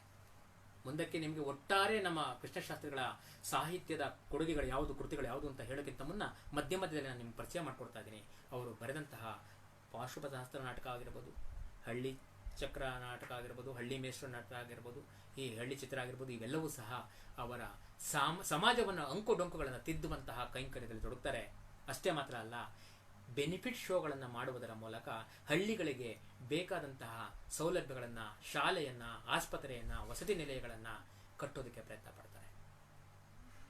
ಇನ್ನೆಂತಹ ಒಂದು ಒಂದು ಅವರ ಶಕ್ತಿ ಇತ್ತು ಅಂತ, ಸಾಮಾಜಿಕ ಕಳಕಳಿ ಇತ್ತು ಅಂತ. ಮತ್ತೆ ಅವರ ಬರವಣಿಗೆ ಶೈಲಿಯಲ್ಲೂ ಅಷ್ಟೇ ನಾಟಕಗಳನ್ನು ನೋಡಿದಾಗ ನಿಮಗೆ ಗೋಚರ ಆಗುತ್ತೆ. ಅದರಲ್ಲಿ ಎಷ್ಟರ ಮಟ್ಟಿಗೆ, ಮತ್ತು ಏಕಾಂತ ನಾಟಕ, ಅದು ಹಳ್ಳಿ ಚಕ್ರ ಅನ್ನೋದು ಏಕಾಂತ ನಾಟಕ, ಹಳ್ಳಿ ಚಿತ್ರದಲ್ಲಿ ಏಕಾಂಕ ನಾಟಕದಲ್ಲೇ ಎಷ್ಟರ ಮಟ್ಟಿಗೆ ಒಬ್ಬ ಅಧ್ಯಾಪಕನನ್ನೇ ಕೇಂದ್ರೀಕರಿಸಿಕೊಂಡು ಅಧ್ಯಾಪಕನಾದವನು ಹೇಗೆ ಸಮಾಜವನ್ನು ಉದ್ಧಾರ ಮಾಡ್ಬೋದು, ಬದಲಾವಣೆ ಮಾಡ್ಬೋದು ಎಂಬುದನ್ನು ಅದರ ಮೂಲಕ ಬಿತ್ತರಿಸಿಕೊಟ್ಟಿದ್ದಾರೆ. ಹಾಗಾದರೆ ಅವರು ಎಲ್ಲೆಲ್ಲಿ ವೃತ್ತಿ ಜೀವನವನ್ನು ಮಾಡಿದ್ರು ಎಂಬುದನ್ನು ನಾವು ನೋಡಬೇಕಾಗತ್ತೆ. ಪ್ರಾರಂಭದಲ್ಲಿ HALನಲ್ಲಿ ಕಾರ್ಮಿಕರಾಗಿರ್ತಾರೆ. ಹೆಗ್ಗೆರೆಯಲ್ಲಿ ಇವರು ಹಂಗಾಮಿ ಅಧ್ಯಾಪಕರಾಗ್ತಾರೆ. ನಂತರ ಮೀರಸಾಬೇಹಳ್ಳಿ, ದೇವನೂರು, ಚಿತ್ರದುರ್ಗ, ಕಳಸ ಮುಂತಾದ ಕಡೆಯಲ್ಲಿ ಉಪಾಧ್ಯಾಯ ವೃತ್ತಿಯನ್ನು ಮಾಡ್ತಾರೆ. ಈ ಉಪಾಧ್ಯಾಯ ವೃತ್ತಿಯನ್ನು ಮಾಡ್ತಾನೆ ಸಾಹಿತಿಗಳೊಟ್ಟಿಗೆ ಒಡನಾಟವನ್ನು ಇರಿಸ್ಕೊಂಡು ಹೋಗ್ತಾರೆ. ಬೆಂಗಳೂರಿನಲ್ಲಿದ್ದಾಗಲೇ ಗಾಂಧೀಜಿಯವರ ಪ್ರೇರಣೆಯನ್ನು ಪಡೆದು ಅವರ ಅನುಯಾಯಿಯಾಗಿ ಸ್ವಾತಂತ್ರ್ಯ ಚಳುವಳಿಯಲ್ಲಿ ಭಾಗವಹಿಸ್ತಾರೆ. ಗಾಂಧೀಜಿಯವರು ಈಗಾಗಲೇ ಹೇಳಿದೆ, ಬಂದಂತಹ ಸಂದರ್ಭದಲ್ಲಿ, ಬೆಂಗಳೂರಿಗೆ ಬಂದಂತಹ ಸಂದರ್ಭದಲ್ಲಿ ಅವರ ಸ್ವಯಂ ಸೇವಕರಾಗಿ ಕಾರ್ಯವನ್ನು ನಿರ್ವಹಿಸ್ತಾರೆ. ಎಲ್ಲಕ್ಕಿಂತ ಹೆಚ್ಚಾಗಿ ಆಚಾರ್ಯ ವಿನೋಬಾ ಭಾವೆ ಅವರಿಂದ ಪ್ರೇರಿತಗೊಂಡು ಬೋಧನಾ ಚಳುವಳಿಯಲ್ಲಿ ಭಾಗವಹಿಸಿ ಆ ಚಳುವಳಿಯ ಮೂಲಕ ಎಲ್ಲೆಲ್ಲಿ ವೃತ್ತಿಯನ್ನು ಮಾಡಿದ್ರೋ, ಅಧ್ಯಾಪಕರಾಗಿದ್ದರೋ ಅಲ್ಲೆಲ್ಲ ಕಡೆ ಅವರು ಈ ವಿನೋಬಾ ಭಾವೆಯವರ ಆ ಬೋಧನಾ ಚಳುವಳಿಯನ್ನು ಪ್ರಚಾರ ಮಾಡ್ತಾ ಆ ಮೂಲಕ ಸಮಾಜಮುಖಿಯಾಗಿ ಉಳ್ಳವರನ್ನ ಅವರು ಮಾಡೋದಕ್ಕೆ ಪ್ರಯತ್ನ ಪಡ್ತಾರೆ. ಶ್ರಮದಾನದ ಮೂಲಕ ಕಟ್ಟಡವನ್ನು ಕಟ್ಟಿಸೋದಕ್ಕೆ, ಆಸ್ಪತ್ರೆಯನ್ನು ಕಟ್ಟೋದಕ್ಕೆ, ಶಿಕ್ಷಕರ ಸ್ವಗೃಹಗಳನ್ನು ಕಟ್ಟೋದಕ್ಕೆ ಇದನ್ನೆಲ್ಲ ಪ್ರೇರಣೆಯನ್ನು ಮಾಡಿಕೊಡ್ತಾರೆ. ಹೀಗೆ ತಮ್ಮ ಇಡೀ ಬದುಕಿನುದ್ದಕ್ಕೂ ಕೃಷ್ಣಶಾಸ್ತ್ರಿಗಳು ಬದುಕನ್ನು ಸಾರ್ಥಕಪಡಿಸ್ಕೊತಾ ಹೋಗ್ತಾರೆ. ಇವರ ಸಾಹಿತ್ಯ ಕೃತಿಗಳಿಗೆ ಸಂಬಂಧಿಸಿದಂತೆ ನಾವು ಗಮನಿಸಬೇಕಾದಂಥ ಒಂದು ಸಂಗತಿ ಇದೆ. ಸುಮಾರು ತುಂಬಿ ಎನ್ನುವ ಒಂದು ಕವನ ಸಂಕಲನವನ್ನು 39 ಕವನವನ್ನು ಹೊಂದಿರುವಂತಹ ಒಂದು ಕವನ ಸಂಕಲನ ತರ್ತಾರೆ. ತುಂಬಿ, ಹಳ್ಳಿ ಚಿತ್ರ, ಹಳ್ಳಿ ಮೇಷ್ಟ್ರು ನಾಟಕ, ಆಕಸ್ಮಿಕ, ಏಕಲವ್ಯ, ಸೊಹ್ರಾಬ್ ರುಸ್ತುಂ, ತನಾಳಿ ರಾಮ, ವಿಚಿತ್ರ ಸಾಮ್ರಾಜ್ಯಂ, ಅಲ್ಲಾವುದ್ದೀನ್, ಹಿಂಗೂ ಮಾಡಿ ನೋಡ್ರಿ, ಇವೆಲ್ಲವೂ ಅವರ ಅಪ್ರಕಟಿತ ಕೃತಿಗಳು. ಈಗ ಮುಖ್ಯ ಘಟ್ಟಕ್ಕೆ ಬರ್ತಾ ಇದ್ದೀವಿ. ಬೆಳಗೆರೆ ಕೃಷ್ಣಶಾಸ್ತ್ರಿಗಳ ಒಂದು ಪ್ರಮುಖವಾದಂತಹ ಅಂಶ, ಇದನ್ನು ನೆನಪಿಸ್ಕೊಳ್ಳದೆ ಹೋದರೆ ಅವರ ವ್ಯಕ್ತಿತ್ವವನ್ನೇ ನಾವು ನೆನಪಿಸ್ಕೊಳ್ಳೋದಕ್ಕೆ ಸಾಧ್ಯ ಆಗಲ್ಲ, ಎಲ್ಲೋ ಅಪೂರ್ಣ ಅನಿಸ್ಬಿಡುತ್ತೆ. ಅವರ ಮತ್ತೊಂದು ಕೃತಿ ಏಕ್ದಾಗಲ್ಲ ಐತೆ. ಮುಕುಂದೂರ್ ಸ್ವಾಮೀಜಿಯವರನ್ನ, ಅವರ ಆಧ್ಯಾತ್ಮಿಕ ಜೀವನವನ್ನ, ಅವರ ಒಡನಾಟವನ್ನು ಇರಿಸಿಕೊಂಡು ಬರೆದಂತಹ ಪುಸ್ತಕ ಏಕ್ದಾಗಲ್ಲ ಐತೆ. ಈ ಪುಸ್ತಕವನ್ನು ನಿಮಗೆ ತೋರಿಸ್ತಾ ಇದೆ. ಈ ಪುಸ್ತಕದ ಬಗ್ಗೆ ಮಾತನಾಡಬೇಕು ಅಂದರೆ ಸುಮಾರು 4 ರಿಂದ 5 ಸಂಚಿಕೆಗಳು ಬೇಕು. ಇದನ್ನೆಲ್ಲ ಯಾಕೆ ಪ್ರಸ್ತುತಪಡಿಸ್ತಾ ಇದೆ ಅಂದರೆ, ವೀಕ್ಷಕರು ಯಾರಿದ್ದೀರಿ, ದಯಮಾಡಿ ನಮ್ಮ ಮರೆಯಲಾಗದ ಮಹನೀಯರು ಈ ಅಂಶಗಳಲ್ಲಿ ನಿಮಗೆ ಅವಕಾಶ ಇರೋದ್ರಿಂದ, ಆ ವೇದಿಕೆ ಕಲ್ಪಿಸುವುದರಿಂದ ಇಂಥವೆಲ್ಲ ಹೊರಗಡೆ ಬರಲಿ ಎನ್ನುವ ದಿಸೆಯಲ್ಲಿ ಈ ಏಕ್ದಾಗಲ್ಲ ಐತೆ ಇದೆಯಲ್ಲ, ಇದೊಂದು ಆಧ್ಯಾತ್ಮಿಕ ಕೃತಿ ಮಾತ್ರವಲ್ಲ, ಬೆಳಗೆರೆ ಕೃಷ್ಣಶಾಸ್ತ್ರಿಗಳು ಅತ್ಯಂತ ಮಹತ್ವಕಾರಿಯಾದಂತಹ ವ್ಯಕ್ತಿತ್ವ ವಿಕಸನವನ್ನು ಮಾಡಿಕೊಂಡಂತಹ, ಬೆಳಗೆರೆ ಕೃಷ್ಣಶಾಸ್ತ್ರಿಗಳ ಬದುಕಿನಲ್ಲಿ ಬಂದಂತಹ ಒಬ್ಬ ಯೋಗಿ. ಅದನ್ನು ಈಗ ವರ್ಣನೆ ಮಾಡೋದಕ್ಕೆ ಸಾಧ್ಯ ಆಗಲ್ಲ, ಏಕೆಂದರೆ ಮುಂದಿನ ಸಂಚಿಕೆಯಲ್ಲಿ ಅದು ನಿಮಗೆ ತಿಳಿಸೋದಕ್ಕೆ ಪ್ರಯತ್ನ ಪಡುತ್ತೆ. ಆದ ಕಾರಣ ಬೆಳಗೆರೆ ಕೃಷ್ಣಶಾಸ್ತ್ರಿಗಳು ಸಂಪೂರ್ಣವಾಗಿ ಈ ಏಕ್ದಾಗಲ್ಲ ಐತೆ ಇದರಲ್ಲಿ ತಮ್ಮನ್ನು ತಾವು ತೊಡಗಿಸ್ಕೊಳ್ಳೋದ್ರ ಮೂಲಕ ಅವರು ಈ ಒಂದು ಕೃತಿಯನ್ನು ಬೆಳಗೋದ್ರ ಮೂಲಕ ನಮಗೆ ಒಂದು ಚಿತ್ರಣವನ್ನು ನೀಡ್ತಾರೆ. ಯಾವುದರ ಚಿತ್ರಣವನ್ನು ನೀಡ್ತಾರೆ? ಮುಕುಂದೂರು ಸ್ವಾಮೀಜಿಗಳ ಬಗ್ಗೆ ಚಿತ್ರಣವನ್ನು ನೀಡ್ತಾರೆ. ಆ ಮುಕುಂದೂರು ಸ್ವಾಮೀಜಿಗಳನ್ನು ವರ್ಣನೆ ಮಾಡಬೇಕು ಅಂದರೆ ಆ ಏಕ್ದಾಗಲ್ಲ ಐತೆ ನೋಡಬೇಕು. ಅದರಲ್ಲಿರುವಂತಹ ಕಸು ಏನಿದೆ, ಅದರಲ್ಲಿರುವಂತಹ ತತ್ವಗಳೇನಿದೆ, ಅದರಲ್ಲಿರುವಂತಹ ಆಧ್ಯಾತ್ಮಿಕ ಚಿಂತನೆಗಳೇನಿದೆ, ಮತ್ತೆ ಮುಕುಂದೂರು ಸ್ವಾಮೀಜಿಯವರ ಜೀವನ ಹೇಗಿದೆ, ಅವರು ಹೇಗೆ ಒಬ್ಬ ಪವಾಡ ಪುರುಷನಾಗಿ ಕಾಣ್ತಾರೆ. ಪ್ರಾರಂಭದಲ್ಲಿ ಅವರನ್ನ ಯಾರೋ ಸ್ವಾಮೀಜಿ, ಕಾವಿ ಹಾಕೊಂಡಿರೋ ಸ್ವಾಮೀಜಿ, ಅಯ್ಯೋ ಏನೋ ಪವಾಡ ಪುರುಷ, ಏನೋ ಹೊಟ್ಟೆ ಪಾಡ್ಗೋಸ್ಕರ ಮಾಡ್ತಾ ಇದ್ದಾನೆ ಅಂತೆಲ್ಲಾ ಯೋಚನೆ ಮಾಡ್ತಾ ಇರ್ತಾರೆ. ಆದ್ರೆ ಅವರ ಬದುಕಿನಲ್ಲಿ ನಡೆದ ಘಟನೆ, ಮನೆಯಲ್ಲಿ ಮಲಗಿರ್ತಾರೆ, ಹಾಕಿದ ಬಾಗಿಲು ಹಾಕೇ ಇರುತ್ತೆ, ತಲೆ ಸಂಧಿ ಯಾರೋ ಅವ್ರನ್ನ ನೇವರಿಸ್ದಂಗಾಗತ್ತೆ, ನೋಡ್ತಾರೆ, ಒಬ್ಬ ಯೋಗಿ ಕೂತಿರ್ತಾರೆ, ಅಲ್ಲ ಕಣಯ್ಯ ನನ್ನ ಬಗ್ಗೆ ನೀನು ಅನುಮಾನ ಪಟ್ಟೆ, ಯಾರೋ ಅವ್ನು ಸ್ವಾಮೀಜಿ ಅಂತ ಕೇಳ್ತಿದ್ದೆ, ಬಂದು ಪಕ್ಕದಲ್ಲಿ ಕೂತ್ಕೊಂಡು ನೀನು ಮಾತಾಡ್ಸಲ್ವಲ್ಲ ಅಂತ ಹೇಳ್ತಾರೆ, ಮೈ ಮುಡ್ತಾರೆ, ಅವರು ಆರಾಮಾಗುತ್ತೆ. ಆಮೇಲೆ ನೋಡ್ತಾರೆ ಮುಕುಂದ ಸ್ವಾಮೀಜಿ, ಸ್ವಲ್ಪ ಹೊತ್ತು ನೋಡ್ತಾರೆ, ಆ ನಂತರ ಹಾಕಿರುವ ಬಾಗಿಲು ಹಾಗೆ ಇರುತ್ತೆ, ಅವರೇ ಇರಲ್ಲ, ಎಲ್ಲಿ ಹೋದ್ರಪ್ಪ ಗೊತ್ತಿಲ್ಲ, ಪ್ರಶ್ನಾರ್ಥಕ ಚಿಹ್ನೆ. ಅಲ್ಲಿಂದ ಶುರುವಾಗುತ್ತೆ ಮುಕುಂದೂರು ಸ್ವಾಮೀಜಿಯವರ ಬಗ್ಗೆ ಅವರ ಒಡನಾಟ. ತದನಂತರ ಅವರ ನಮಗೆ ಹೇಗೆ ಬೆಳಗೆರೆ ಕೃಷ್ಣಶಾಸ್ತ್ರಿಗಳ ಒಂದು ವ್ಯಕ್ತಿತ್ವ ಅಂತ ಹೇಳಿ ನಮಗೆ ಆದರ್ಶ ಬಿಳಿಬಟ್ಟೆ ಬೌದ್ಧಿಕ ಸನ್ನಿಸಿ ಅಂತ ಹೇಳ್ತೀವೋ, ಅವ್ರಿಗೆ ಸಂಪೂರ್ಣ ಅವರ ವ್ಯಕ್ತಿತ್ವದಲ್ಲಿ ಬದಲಾವಣೆಯನ್ನ ತಂದವರು. ಅಷ್ಟೇ ಮಾತ್ರ ಅಲ್ಲ, ಆ ಏಕ್ದಾಗಲ್ಲ ಐತೆ ಕೃತಿಯಲ್ಲಿ ನಮಗೆ ಪರಿಚಯ ಮಾಡಿಕೊಡ್ತಾರೆ ಮುಕುಂದೂರು ಸ್ವಾಮೀಜಿಯವರನ್ನ. ಅದನ್ನ ಮುಂದಿನ ಚಿತ್ರಣದಲ್ಲಿ ನೋಡೋಣ. ಹೀಗೆ ಒಂದೊಂದು ಕೃತಿಯಲ್ಲಿ ಒಬ್ಬರನ್ನ ನೋಡುವ ಸಂದರ್ಭದಲ್ಲಿ ನಮಗೆ ಅತ್ಯಂತ ಮುಖ್ಯವಾಗಿ ಗಮನಿಸುವಂತಹ ಮತ್ತೊಂದು ಇವರ ಕೃತಿ ಸಾಹಿತಿಗಳ ಸ್ಮೃತಿಯಲ್ಲಿ. ಇದನ್ನು ನಾವು ಗಮನಿಸಬೇಕಾದಂತಹ ಸಂಗತಿ. ಸಾಹಿತಿಗಳ ಸ್ಮೃತಿ ನೋಡ್ತಾ ಇದ್ದೀರಿ. ಈ ಕೃತಿಯಲ್ಲಿ ಎಷ್ಟರ ಮಟ್ಟಿಗೆ ಇತರ ಸಾಹಿತಿಗಳೊಟ್ಟಿಗೆ ಅವರ ಒಡನಾಟ ಇತ್ತು, ಮತ್ತೆ ಬೆಳಗೆರೆ ಕೃಷ್ಣಶಾಸ್ತ್ರಿಗಳ ವ್ಯಕ್ತಿತ್ವದ ಮೇಲೆ ಅವರೆಲ್ಲ ಪ್ರಭಾವ ಬೀರಿದ್ರು ಎಂಬುದು ನಮಗೆ ಗೋಚರ ಆಗತ್ತೆ. ಇಲ್ಲಿ ಮಾಸ್ತಿ ವೆಂಕಟೇಶ ಅಯ್ಯಂಗಾರ್, ಡಿ.ವಿ.ಜಿಯವರ ಬಗ್ಗೆ, ವಿ ಸೀತಾರಾಮಯ್ಯವರ ಬಗ್ಗೆ, ಜಿ.ಪಿ. ರಾಜರತ್ನಂವರ ಬಗ್ಗೆ, ದತ್ತಾತ್ರೇಯ ರಾಮಚಂದ್ರ ಬೇಂದ್ರೆ ಅವರ ಬಗ್ಗೆ, ದೇವುಡು ನರಸಿಂಹಶಾಸ್ತ್ರಿಯವರ ಬಗ್ಗೆ ಸಾಹಿತಿಗಳ ಸ್ಮೃತಿಯಲ್ಲಿ ತಿಳಿಸಿದ್ದಾರೆ. ಅವರ ವ್ಯಕ್ತಿತ್ವವನ್ನು ಪರಿಚಯ ಮಾಡಿಕೊಟ್ಟಿದ್ದಾರೆ. ಮುಂದೆ ಇದೇ ಕೃತಿಯಿಂದ ಆಯ್ಕೆ ಮಾಡಿಕೊಂಡಂತಹ ದ.ರಾ. ಬೇಂದ್ರೆ ಮತ್ತು ದೇವುಡು ನರಸಿಂಹ ಶಾಸ್ತ್ರಿಗಳು ಹೇಗೆ ಇವರ ವ್ಯಕ್ತಿತ್ವದಲ್ಲಿ ಬದಲಾವಣೆಯನ್ನು ತಗೊಂಬಂದ್ರು ಅಂತ. ಬೇಂದ್ರೆಯ ಬಗ್ಗೆ ಅಪಾರವಾದ ಗೌರವವನ್ನು ಹೊಂದಿದ್ದವರು ಮತ್ತು ಇವರ ಬಗ್ಗೆ ಬೇಂದ್ರೆಯವರು ಅಪಾರವಾದ ಗೌರವವನ್ನು ಹೊಂದಿದ್ದವರು ನಮಗೆ ಗೋಚರ ಆಗುತ್ತೆ. ಯಾಕೆಂದ್ರೆ ನಮ್ಗೆ ಈಗಾಗಲೇ ಹೇಳಿದೆ, ಬೆಳಗೆರೆ ಕೃಷ್ಣಶಾಸ್ತ್ರಿಗಳು ಸಾಹಿತಿಗಳಿಗೆ ಪರಿಚಯ ಆಗ್ತಿದ್ದು ಹೇಗೆ ಗೊತ್ತಾ? ದುಡಿದಂತ ಇವರೇನು ದೊಡ್ಡ ಸಾಹಿತಿಗಳಾಗಿ ಪರಿಚಯ ಆಗಿದ್ದಲ್ಲ, ಪರಿಚಯ ಮಾಡ್ಕೊಡೋರು. ಇವ್ರು ಗೊತ್ತಾ ಬೆಳಗೆರೆ ಕೃಷ್ಣಶಾಸ್ತ್ರಿ ಅಂತ? ಬೆಳಗೆರೆ ಕೃಷ್ಣಶಾಸ್ತ್ರಿನ ಯಾರು? ಬೆಳಗೆರೆ ಚಂದ್ರಶೇಖರ ಶಾಸ್ತ್ರಿಗಳಿದಾರಲ್ಲ ಅವ್ರ ಮಗ. ಓ, ಬೇಂದ್ರೆ ಅಂತೂ ಅಯ್ಯೋ ಕೃಷ್ಣಶಾಸ್ತ್ರಿ ನಮ್ ಜಾನಕಮ್ಮನ ತಮ್ಮನ ಅಂದ್ರೆ ನೋಡಿ, ಜಾನಕಮ್ಮ ಈಗಾಗಲೇ ಮುಂಚಿತವಾಗಿ ಪರಿಚಯ ಹೇಳ್ತು ಸ್ವಲ್ಪ ಜಾನಕಮ್ಮನ.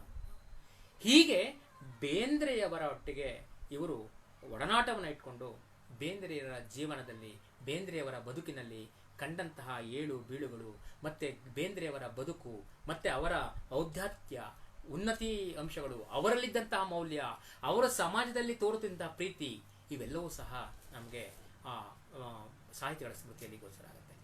ದೇವುಡು ನರಸಿಂಹ ಶಾಸ್ತ್ರಿಗಳು ಪಟ್ಟಂತಹ ಬವಣೆಗಳು, ಮತ್ತೆ ಅವರು ಮಾಡಿದಂತಹ ಸಾಧನೆಗಳು, ಅವರ ಕೃತಿಗಳು, ಮಹಾಕ್ಷತ್ರಿಯ, ಮಹಾಬ್ರಾಹ್ಮಣ, ಇವೆಲ್ಲದರ ಬಗ್ಗೆ ಅವರು ಅಲ್ಲಿ ಚಿತ್ರಣವನ್ನು ಮಾಡಿಕೊಡ್ತಾರೆ. ಇಷ್ಟೆಲ್ಲರ ಒಟ್ಟಿಗೆ ಸಾಹಿತಿಗಳೊಟ್ಟಿಗೆ ಒಡನಾಟವನ್ನು ಇರಿಸಿಕೊಂಡು ಅವರ ಬದುಕಿನ ಅಂಶಗಳನ್ನು, ಅವರ ವ್ಯಕ್ತಿತ್ವದ ಅಂಶಗಳನ್ನು ಬರಹದ ಮೂಲಕ ಸಾಹಿತಿಗಳ ಸ್ಮೃತಿಯನ್ನು ತಂದು ನಮ್ಮ ವ್ಯಕ್ತಿತ್ವ ವಿಕಸನಕ್ಕೆ ಬೆಳಗೆರೆ ಕೃಷ್ಣಶಾಸ್ತ್ರಿಗಳು ಸರಳವಾದ ಭಾಷೆ, ಆಡು ಭಾಷೆ, ನಾವೇ ಆ ಸಾಹಿತಿಗಳೊಟ್ಟಿಗೆ ಒಡನಾಟವನ್ನು ಇಟ್ಕೊಂಡು ಈಗ ಜೊತೆಲೇ ಹೋಗ್ತಾ ಇದ್ದೀವೋ ಅನ್ನುವಂತಹ ಭಾವನೆಯನ್ನು ಹೊಂದಿರುವಂತಹ, ಭಾವನೆಯನ್ನು ಭರಿಸುವಂತಹ, ಅನುಭೂತಿಯನ್ನು ಭರಿಸುವಂತಹ, ಅನುಭವವನ್ನು ಭರಿಸುವಂತಹ ಬರವಣಿಗೆ ನಿಜಕ್ಕೂ ಶ್ರೇಷ್ಠ ಬರವಣಿಗೆ. ಬರವಣಿಗೆಯಲ್ಲಿ ಕೃಷ್ಣಶಾಸ್ತ್ರಿಗಳು ಗೆಲ್ತಾರೆ, ಮೇಷ್ಟ್ರಾಗಿ ಕೃಷ್ಣಶಾಸ್ತ್ರಿಗಳು ಗೆಲ್ತಾರೆ, ಜೀವನದಲ್ಲಿ ಕೃಷ್ಣಶಾಸ್ತ್ರಿಗಳು ಗೆಲ್ತಾರೆ, ಆಧ್ಯಾತ್ಮಿಕದಲ್ಲಿ ಕೃಷ್ಣಶಾಸ್ತ್ರಿಗಳು ಗೆಲ್ತಾರೆ, ಬದುಕಿನಲ್ಲಿ ಕೃಷ್ಣಶಾಸ್ತ್ರಿಗಳು ಗೆಲ್ತಾರೆ, ಸಮಾಜಮುಖಿಯಾಗಿ ಕೃಷ್ಣಶಾಸ್ತ್ರಿಗಳು, ಸಾಂಸ್ಕೃತಿಕವಾಗಿ ಕೃಷ್ಣಶಾಸ್ತ್ರಿಗಳು, ನಾಟಕಕಾರರಾಗಿ ಕೃಷ್ಣಶಾಸ್ತ್ರಿಗಳು ಬದುಕ್ತಾರೆ. ಹೀಗೆ ಸಾಹಿತ್ಯಗಳ ಸ್ಮೃತಿಯನ್ನ ನಾವು ನೋಡೋದಕ್ಕೆ ಸಾಧ್ಯತೆ ಇದೆ. ಅಂದರೆ ಆ ಸಾಹಿತ್ಯಗಳ ಸ್ಮೃತಿಯಲ್ಲಿ ನಮಗೆ ಈ ಅಂಶಗಳು ಗೋಚರವಾಗೋದು ನಮಗೆ ಗೊತ್ತಾಗ್ತಾ ಇದೆ. ಇವೆಲ್ಲದರ ಒಟ್ಟಿಗೆ ಕೃಷ್ಣಶಾಸ್ತ್ರಿಗಳ ಬದುಕು ಹೇಗಿತ್ತು, ಅವರ ಕೃತಿಗಳಲ್ಲಿ ಇರುವಂತಹ ಇತರ ವ್ಯಕ್ತಿಗಳ ಆದರ್ಶ ಹೇಗಿತ್ತು ಎನ್ನುವ ಸಂದರ್ಭದಲ್ಲಿ ನಮಗೆ ಬರುವಂತಹ ಮತ್ತೊಂದು ಸಂಗತಿ, ಟಿ.ಎಸ್. ವೆಂಕಣ್ಣಯ್ಯ ಇವರ ಸಂಬಂಧಿಯಾಗಿರ್ತಾರೆ, ತಾಸು ಶಾಮರಾಯರು ಸಂಬಂಧಿಯಾಗಿರ್ತಾರೆ, ತರಾಸು ಇವರ ಸಂಬಂಧಿಯಾಗಿರ್ತಾರೆ. ಈ ಒಂದು ಸಂಚಿಕೆಯನ್ನು ಮುಗಿಸುವ ಮುನ್ನ ತರಾಸು ಹಾಗೂ ಕೃಷ್ಣಶಾಸ್ತ್ರಿ ಇವರ ನಡುವಿನ ಒಂದು ಒಡನಾಟ ಮತ್ತೆ ಅವರ ಒಂದು ಸ್ನೇಹದ ಭಾವ ಹೇಗಿತ್ತು ಎಂಬುದನ್ನು ಹೇಳುವುದರ ಮೂಲಕ ಈ ಸಂಚಿಕೆಗೆ ಮುಕ್ತಾಯವನ್ನು ಹಾಡ್ತಾ ಮುಂದಿನ ಸಂಚಿಕೆಗೆ ನಾವು ಮುನ್ನುಡಿಯನ್ನು ಬರೀತೀವಿ. ಇಲ್ಲಿ ಈ ಸಂಚಿಕೆಯಲ್ಲಿ ಅಂತಿಮವಾಗಿ ಹೇಳ್ತಾ ಇರೋದು ತರಾಸು ಮತ್ತು ಕೃಷ್ಣಶಾಸ್ತ್ರಿಗಳ ಒಡನಾಟ. ಇವರಿಬ್ಬರು ಸಮಕಾಲೀನರಾಗಿರ್ತಾರೆ, ಸಹಪಾಠಿಗಳಾಗಿರ್ತಾರೆ, ಆದರೆ ಬೇರೆ ಬೇರೆ ಶಾಲೆಯಲ್ಲಿ ಓದಿರ್ತಾರೆ. ಹೀಗಿರುವ ಸಂದರ್ಭದಲ್ಲಿ ತರಾಸುರವರ ನಾಗರಹಾವು ಸಿನಿಮಾನೂ ಆಗಿರುತ್ತೆ. ಆ ಕೃತಿಗೆ ಪ್ರಶಸ್ತಿ ಬಂತು ಅನ್ನುವ ದಿಸೆಯಲ್ಲಿ ಅವರಿಗೆ ಒಂದು ಸನ್ಮಾನ ಕಾರ್ಯಕ್ರಮವನ್ನು ಚಳ್ಳಕೆರೆಯಲ್ಲಿ ಇಟ್ಕೊಂಡಿರ್ತಾರೆ, ಚಿತ್ರದುರ್ಗದಲ್ಲಿ. ಆ ಒಂದು ಕಾರ್ಯಕ್ರಮಕ್ಕೆ ಅವರು ಹೋಗಿರುವಾಗ ಆಗ ಹೇಳ್ತಾರೆ, ತರಾಸು ಬಗ್ಗೆ ನೀವೇ ಮಾತನಾಡಬೇಕಪ್ಪ, ಅವರ ಬಾಲ್ಯದ ಬಗ್ಗೆ ಮಾತನಾಡಬೇಕಪ್ಪ ಅಂತ. ಹೀಗಿರುವ ಸಂದರ್ಭದಲ್ಲಿ ಆಯ್ತು ನಾನು ಮಾತನಾಡ್ತೀನಿ ಅಂತಾರೆ. ಹೋಗ್ತಾರೆ, ನಿಂತ್ಕೋತಾರೆ. ವೇದಿಕೆಯ ಮೇಲೆ ಇವತ್ತು ಆಸೀನರಾಗಿರುವಂತಹ, ಗೌರವಕ್ಕೆ ಪಾತ್ರರಾಗಿರುವಂತಹ ತರಾಸುರವರೇ. ಹೀಗೆ 2 ಬಾರಿ ತರಾಸುರನ ಮೇಲೆ ಜನ ಕೇಳ್ತಾರೆ, ಅಯ್ಯೋ ನಾನೆಂತ ಮುಟ್ಟಾಳ, ತರಾಸು ಅಂತ ನಾನೇ ಕೇಳ್ಬೇಕು, ಸುಬ್ಬ ಇಲ್ಲಿ ಕೂತಿರೋನು ಯಾರು, ಸುಬ್ಬ, ನಾನ್ಯಾರು, ಕಿಟ್ಟಿ, ಇವನು ಸುಬ್ಬ, ನಾನು ಕಿಟ್ಟಿ, ನಾವಿಬ್ರು ಬಾಲ್ಯ ಸ್ನೇಹಿತರು, ಜೊತೆಗೆ ಸಂಬಂಧಿಕರು, ನಾವು ಓದಿದ್ದು ಶಾಲೆಗಳು ಬೇರೆ ಬೇರೆ, ಆದ್ರೆ ಒಟ್ಟಿಗೆ ಆಟ ಆಡ್ತಿದ್ವಿ, ಮರ್ಕೋತಿ ಆಟ. ಹೆಮ್ಮರವನ್ನ ಇವನು ಸುಬ್ಬ ಹತ್ತುತ್ತಾ ಇದ್ದ, ಇವತ್ತು ಹೆಮ್ಮರವಾಗಿ ಬೆಳೆದ. ಮರ್ಕೋತಿ ಆಟ ಆಡ್ತಿದ್ವಿ, ಹೆಮ್ಮರವನ್ನ ಹತ್ತುತ್ತಾ ಇದ್ವಿ, ಹೆಮ್ಮರವಾಗಿ ತರಾಸು ಬೆಳೆದ್ರು, ನಾನು ಕೋತಿಯಾಗಿ ಉಳ್ಕೊಂಡೆ ಅಂತ ನಗೆಗಳಲ್ಲಿ ತಿಳಿಸ್ತಾರೆ. ಅಷ್ಟೇ ಮಾತ್ರ ಅಲ್ಲ, ಇನ್ನೊಂದು ಸಂಗತಿ ಹೇಳಬೇಕು. ಏನ್ ಗೊತ್ತಾ, ನಾನು ಗಣಿತದಲ್ಲಿ 38 ಅಂಕ ಪಡ್ಕೊಂಡು ಪಾಸ್ ಆಗಿದ್ದೆ, ತರಾಸುಗೆ 18 ಅಂಕ ಅಂತಾರೆ. ತರಾಸುಗೆ ಕೋಪ ಬಂದ್ಬಿಡುತ್ತೆ, ಎದ್ದು ನಿಂತ್ಕೋತಾರೆ. ಏ ಕಿಟ್ಟಪ್ಪ, ಏನ್ ಹೇಳ್ತಾ ಇದ್ದೀನಿ ನೀನು, ಏನ್ ಹೇಳ್ತಿದ್ದೀನಿ ನೀನು, ಸುಳ್ಳು, ಇವನು ಹೇಳ್ತಿರೋ ಸುಳ್ಳು ಅಂತ. ಆಗ ಕಿಟ್ಟಪ್ಪ ಹೇಳ್ತಾರೆ, ಹಾಗಾದ್ರೆ ಸುಳ್ಳ, ನೀನೇ ಹೇಳೋ ಸುಬ್ಬ, ನಿನ್ಗೆ ಎಷ್ಟು ಅಂಕ ಬಂದಿತ್ತು ಅಂತ. 0 ಅಂತಾರೆ. ಆಗ ಜನ ನಗೆಗಡಲಲ್ಲಿ ತೇಲ್ತಾರೆ. ಅಂದ್ರೆ ಬಾಲ್ಯದ ಒಡನಾಟವೂ ಸಹ ಹೇಗಿತ್ತು, ಒಂದು ವೇದಿಕೆಯಲ್ಲಿ ಅಷ್ಟು ಹೆಮ್ಮರವಾಗಿ ಬೆಳೆದಂತಹ ತರಾಸುವರ ಬಗ್ಗೆ ಕೃಷ್ಣಶಾಸ್ತ್ರಿಗಳು ಹೇಗೆ ಸಮಾಜಮುಖಿಯಾಗಿ ಒಂದು ಹಾಸ್ಯ ಪ್ರಜ್ಞೆ ನಡೆಸಿಕೊಂಡು ಅವತ್ತಿನ ಬಾಲ್ಯವನ್ನ, ಇವರಿಗೆ ವಯಸ್ಸಾದರೂ ಅವತ್ತಿನ ಬಾಲ್ಯವನ್ನ ಹಾಗೆ ಉಳಿಸ್ಕೊಂಡಿದ್ರು ನಮಗೆ ಗೋಚರ ಆಗುತ್ತೆ. ವೀಕ್ಷಕರೇ, ಬೆಳಗೆರೆ ಕೃಷ್ಣಶಾಸ್ತ್ರಿ ಒಂದು ಆಧ್ಯಾತ್ಮಿಕ ಜಗತ್ತಿನ ಕೊಂಡಿ. ಅಂತಿಮವಾಗಿ ಹೇಳಬೇಕಾಗಿದ್ದು, ಇಂಥ ಮಹನೀಯರನ್ನ ನಾವು ಕಾಣೋದಕ್ಕೆ ಸಾಧ್ಯ ಆಯಿತು. ನಾನು ಕನ್ನಡ ಸಾಹಿತ್ಯ ಪರಿಷತ್ ತಾಲೂಕು ಘಟಕ ನಾಗಮಂಗಲದಲ್ಲಿ ಅಧ್ಯಕ್ಷನಾಗಿದ್ದಾಗ ಬೆಂಗಳೂರಿನಲ್ಲಿ ಕನ್ನಡ ಸಾಹಿತ್ಯ ಸಮ್ಮೇಳನ ನಡೀತಾ ಇತ್ತು. ಆ ಸಾಹಿತ್ಯ ಸಮ್ಮೇಳನದಲ್ಲಿ ನಾವು ಮುಂದೆ ಕುಳಿತಿದ್ವಿ. ತಿರುಗಿ ನೋಡಿದಾಗ ಈ ಮಹಾನ್ ಶಕ್ತಿ ಹೊರಭಾಗದಲ್ಲಿ ನಿಂತಿದ್ರು, ಬಲಭಾಗದಲ್ಲಿ, ವೇದಿಕೆ ಬಲಭಾಗದಲ್ಲಿ ನಿಂತಿದ್ದ. ಇವರ ಬಗ್ಗೆ ನಾನು ಒಂದಿಷ್ಟು ಓದ್ಕೊಂಡಿದ್ದೆ ಮತ್ತೆ ನೋಡಿದ್ರಿಂದ, ಅಂದರೆ ಚಿತ್ರದಲ್ಲಿ ನೋಡಿದ್ರಿಂದ ಇವರು ಬೆಳಗೆರೆ ಕೃಷ್ಣಶಾಸ್ತ್ರಿಗಳಲ್ವಾ ಅಂಥೇಳಿ ಆ ಇನ್ಸ್ಪೆಕ್ಟರ್ ಹೇಳಿ ಓಡಿ ಹೋದೆ. ನನ್ನ VIP ಪಾಸ್ ಇತ್ತು, ಓಡಿ ಹೋಗಿ ದಯವಿಟ್ಟು ಒಳಗಡೆ ಬರಬೇಕು ಅಂತೇಳಿ ಕೈ ಹಿಡಿದು ಒಳಗಡೆ ಕರ್ಕೊಂಡ್ಬಂದಾಗ, ಬೇಡಪ್ಪ ಇಲ್ಲೇ ಎಲ್ಲೋ ಓದ್ಕೊಂಡು ಕೇಳ್ತೀನಿ ಅಂದರು. ಸತ್ಯ ಸಂಗತಿ, ನಂಬಿದರೆ ನಂಬಿ, ಬಿಟ್ಟರೆ ಬಿಡಿ. ಆಗ ಇನ್ಸ್ಪೆಕ್ಟರ್ ಹೇಳಿ, ಇವರು ನಮ್ಮ ಬೆಳಗೆರೆ ಕೃಷ್ಣಶಾಸ್ತ್ರಿಗಳು, ಬೆಳಗೆರೆ ರವಿಯವರಿದ್ದಾರಲ್ಲ ಅವರ ಸೋದರ ಮಾವ, ಮಹಾನ್ ಸಾಹಿತಿಗಳು, ಇವರು ಅದರಿಂದ ನಾವು ಇಲ್ಲೇ ಹೀಗೆ ಹೋಗೋದಕ್ಕೆ, ಸುತ್ತಿ ಬಳಸಿ ಬರೋದಕ್ಕಾಗಲ್ಲ, ಹೀಗೆ ಹೋಗೋದಕ್ಕೆ ಅವಕಾಶ ಮಾಡಿ ಅಂತ ಹೇಳಿ ಆ VIP ಪಾಸನ್ನು ಇದ್ದಿದ್ದರಿಂದ ಆ ಮೂಲಕ ಬಂದು ಕೊಡ್ತೀವಿ. ತದನಂತರ ಅವರ ಕಾಲಿಗೆ ನಮಸ್ಕರಿಸಿಕೊಂಡ ನಂತರ ಹೇಳಿದೆ, ನಮ್ಮ ಕನ್ನಡ ಸಂಘ ಕಾರ್ಯಕ್ರಮಕ್ಕೆ ತಾವು ಬರಬೇಕು ಅಂತ. ನಾಗಮಂಗಲದ ಕನ್ನಡ ಸಂಘ ಸಾಕಷ್ಟು ಸಾಹಿತ್ಯಿಕವಾಗಿ ರಂಗಭೂಮಿಗೆ ತನ್ನನ್ನೇ ತೊಡಗಿಸ್ಕೊಂಡಿರೋದು ತಮಗೆಲ್ಲ ವೇದ್ಯವಾದ ಸಂಗತಿ. ಈ ನಿಟ್ಟಲ್ಲಿ 2011ರಲ್ಲಿ ನಮ್ಮ ಮತ್ತೊಬ್ಬ ಬೇಂದ್ರೆಯವರ ಒಡನಾಡಿ ಹಾಗೂ ಬೇಂದ್ರೆ ಸಾಹಿತ್ಯದಲ್ಲಿ ಸಾಕಷ್ಟು ಖ್ಯಾತಿಯನ್ನು ಪಡೆದಿರುವಂತಹ ಬೇಂದ್ರೆ ಕೃಷ್ಣಪ್ಪ ಎಂದೇ ಪ್ರಸಿದ್ಧರಾಗಿರುವ ಜಿ ಕೃಷ್ಣಪ್ಪರವರ ಸಹಯೋಗದಲ್ಲಿ ಮತ್ತೆ ಅವರು ನಮ್ಮ ನಾಗಮಂಗಲಕ್ಕೆ ಅವರೊಟ್ಟಿಗೆ ಬಂದರು. ಬಂದ ನಂತರ ಎಷ್ಟು ಖುಷಿ ಆಯಿತು ಅಂದರೆ, ಬಿಂಡಿಗನವಲೆ ಅಂತ ಒಂದು ಪ್ರೌಢಶಾಲೆ ಇದೆ. ಆ ಬಿಂಡಿಗನವಲೆ ಪ್ರೌಢಶಾಲೆಗೆ ಇವರನ್ನು ಅಲ್ಲೇ ಬರಮಾಡಿಕೊಂಡೆ. ಅವತ್ತು ಕನ್ನಡ ರಾಜ್ಯೋತ್ಸವ ಕಾರ್ಯಕ್ರಮ. ಆ ಕನ್ನಡ ರಾಜ್ಯೋತ್ಸವ ಕಾರ್ಯಕ್ರಮದಲ್ಲಿ ಬಾವುಟವನ್ನು ಹಾರಿಸೋದ್ರ ಮೂಲಕ ಸ್ವಾಮಿ ವಿವೇಕಾನಂದರ ಒಂದು ಭಾವಚಿತ್ರವನ್ನು ಅನಾವರಣ ಮಾಡಿದ್ರು. ವಿದ್ಯಾರ್ಥಿಗಳಿಂದ ಕೊಟ್ಟು ಮಾತನಾಡಿದ್ರು. ಏಕ್ದಾಗಲ್ಲ ಐತೆ ಕೂತ್ಕೊಂಡು ಮಾತಾಡಿದ್ರು, ಮರೆಯಲಾದೀತೆ ಕೂತ್ಕೊಂಡು ಮಾತನಾಡಿದ್ರು. ಇಷ್ಟೆಲ್ಲ ಆದಮೇಲೆ ಒಂದಿಷ್ಟು ಪುಸ್ತಕಗಳನ್ನು ಕಾರಿನಲ್ಲಿ ಕೊಡೋದಕ್ಕೆ ನನಗೆ ಕೊಟ್ಟರು. ಆಗ ಆ ಡ್ರೈವರ್ ಹೇಳಿದ್ರು, ಇದಕ್ಕೆ ಇಷ್ಟು ಬುಕ್ ಆಗುತ್ತೆ ಅಂದಾಗ ಒಂದು ಉತ್ತಮವಾದ ಮಾತು ಹೇಳಿದ್ರು, ತುತ್ತನ್ನು ಮತ್ತು ಹೊತ್ತಿಗೆಯನ್ನು ದುಡ್ಡಿಗೆ ಮಾರಬಾರ್ದು, ಆದ ಕಾರಣ ಅವ್ರಿಗೆ ಕೊಡು, ಸಾಹಿತ್ಯ ಬೆಳೆಸ್ತಾರೆ ಅಂತ. ಇವತ್ತು ನೀವು ನೋಡ್ತಾ ಇರ್ಬೋದು, ನಮ್ಮ ಚಿತ್ರಣ ನಿಮಗೆ ವಾಟ್ಸಪ್ಪಲ್ಲಿ ಏನು ಕೊಟ್ಟಿದೆ ಅದರಲ್ಲಿ ಬೆಳಗೆರೆ ಕೃಷಿ ಕ್ಷೇತ್ರಗಳೊಟ್ಟಿಗೆ ನಾನು ಇದ್ದಿದ್ದು ನನ್ನ ಸೌಭಾಗ್ಯ ಅಂತ ನಾನು ಭಾವಿಸ್ತೇನೆ. ನಮ್ಮ ಕನ್ನಡ ಸಂಘಕ್ಕೆ ಬಂದರು, ರಾಜ್ಯೋತ್ಸವ ಕಾರ್ಯಕ್ರಮದಲ್ಲಿ ಭಾಗವಹಿಸಿದ್ರು, ಭುವನೇಶ್ವರ ಸ್ವಾಮಿ ದೇವಸ್ಥಾನಕ್ಕೆ ಬಂದರು, ಅಲ್ಲಿರುವ ಮಹಿಳೆಯರಿಗೆ ಮಾತನಾಡಿದ್ರು, ಮಹಿಳಾ ಶಿಕ್ಷಣದ ಬಗ್ಗೆ ಮಾತನಾಡಿದ್ರು, ಆಧ್ಯಾತ್ಮಿಕ ಜಗತ್ತನ್ನು ತೆರೆಸ್ಕೊಟ್ರು. ಇಡೀ ರಾತ್ರಿ ನಮ್ಮೊಟ್ಟಿಗೆ ಮಾತಾಡಿದ್ರು. ಸುಮಾರು 3 ದಿನಗಳ ಕಾಲ ಅವರೊಟ್ಟಿಗೆ ನಾವು ಇರೋದಕ್ಕೆ ಸಾಧ್ಯ ಆಯಿತು. ನಾನು ಯಾವ ನೆಲದಲ್ಲಿ ಯಾವ ಜಾಗದಲ್ಲಿ ಕುಳಿತು ಈಗ ಮಾತನಾಡ್ತಿದ್ದೀನೋ ಇದೇ ಜಾಗದಲ್ಲಿ ಇದೇ ಮಣ್ಣಿನ ಪದತಲವನ್ನು ನಾನು ಕಣ್ಗೊತ್ಕೊಂಡು ನಾನು ಪ್ರಾರಂಭ ಮಾಡಿದೆ ಮಾತನಾಡೋದಕ್ಕೆ. ಕಾರಣ ಏನಪ್ಪ ಅಂದರೆ, ಇಲ್ಲಿಗೆ ಬಂದರು, ನಮ್ಮನ್ನು ಹರಿಸಿದ್ರು, ಇದನ್ನೆಲ್ಲ ನೋಡಿ ಖುಷಿಪಟ್ಟರು.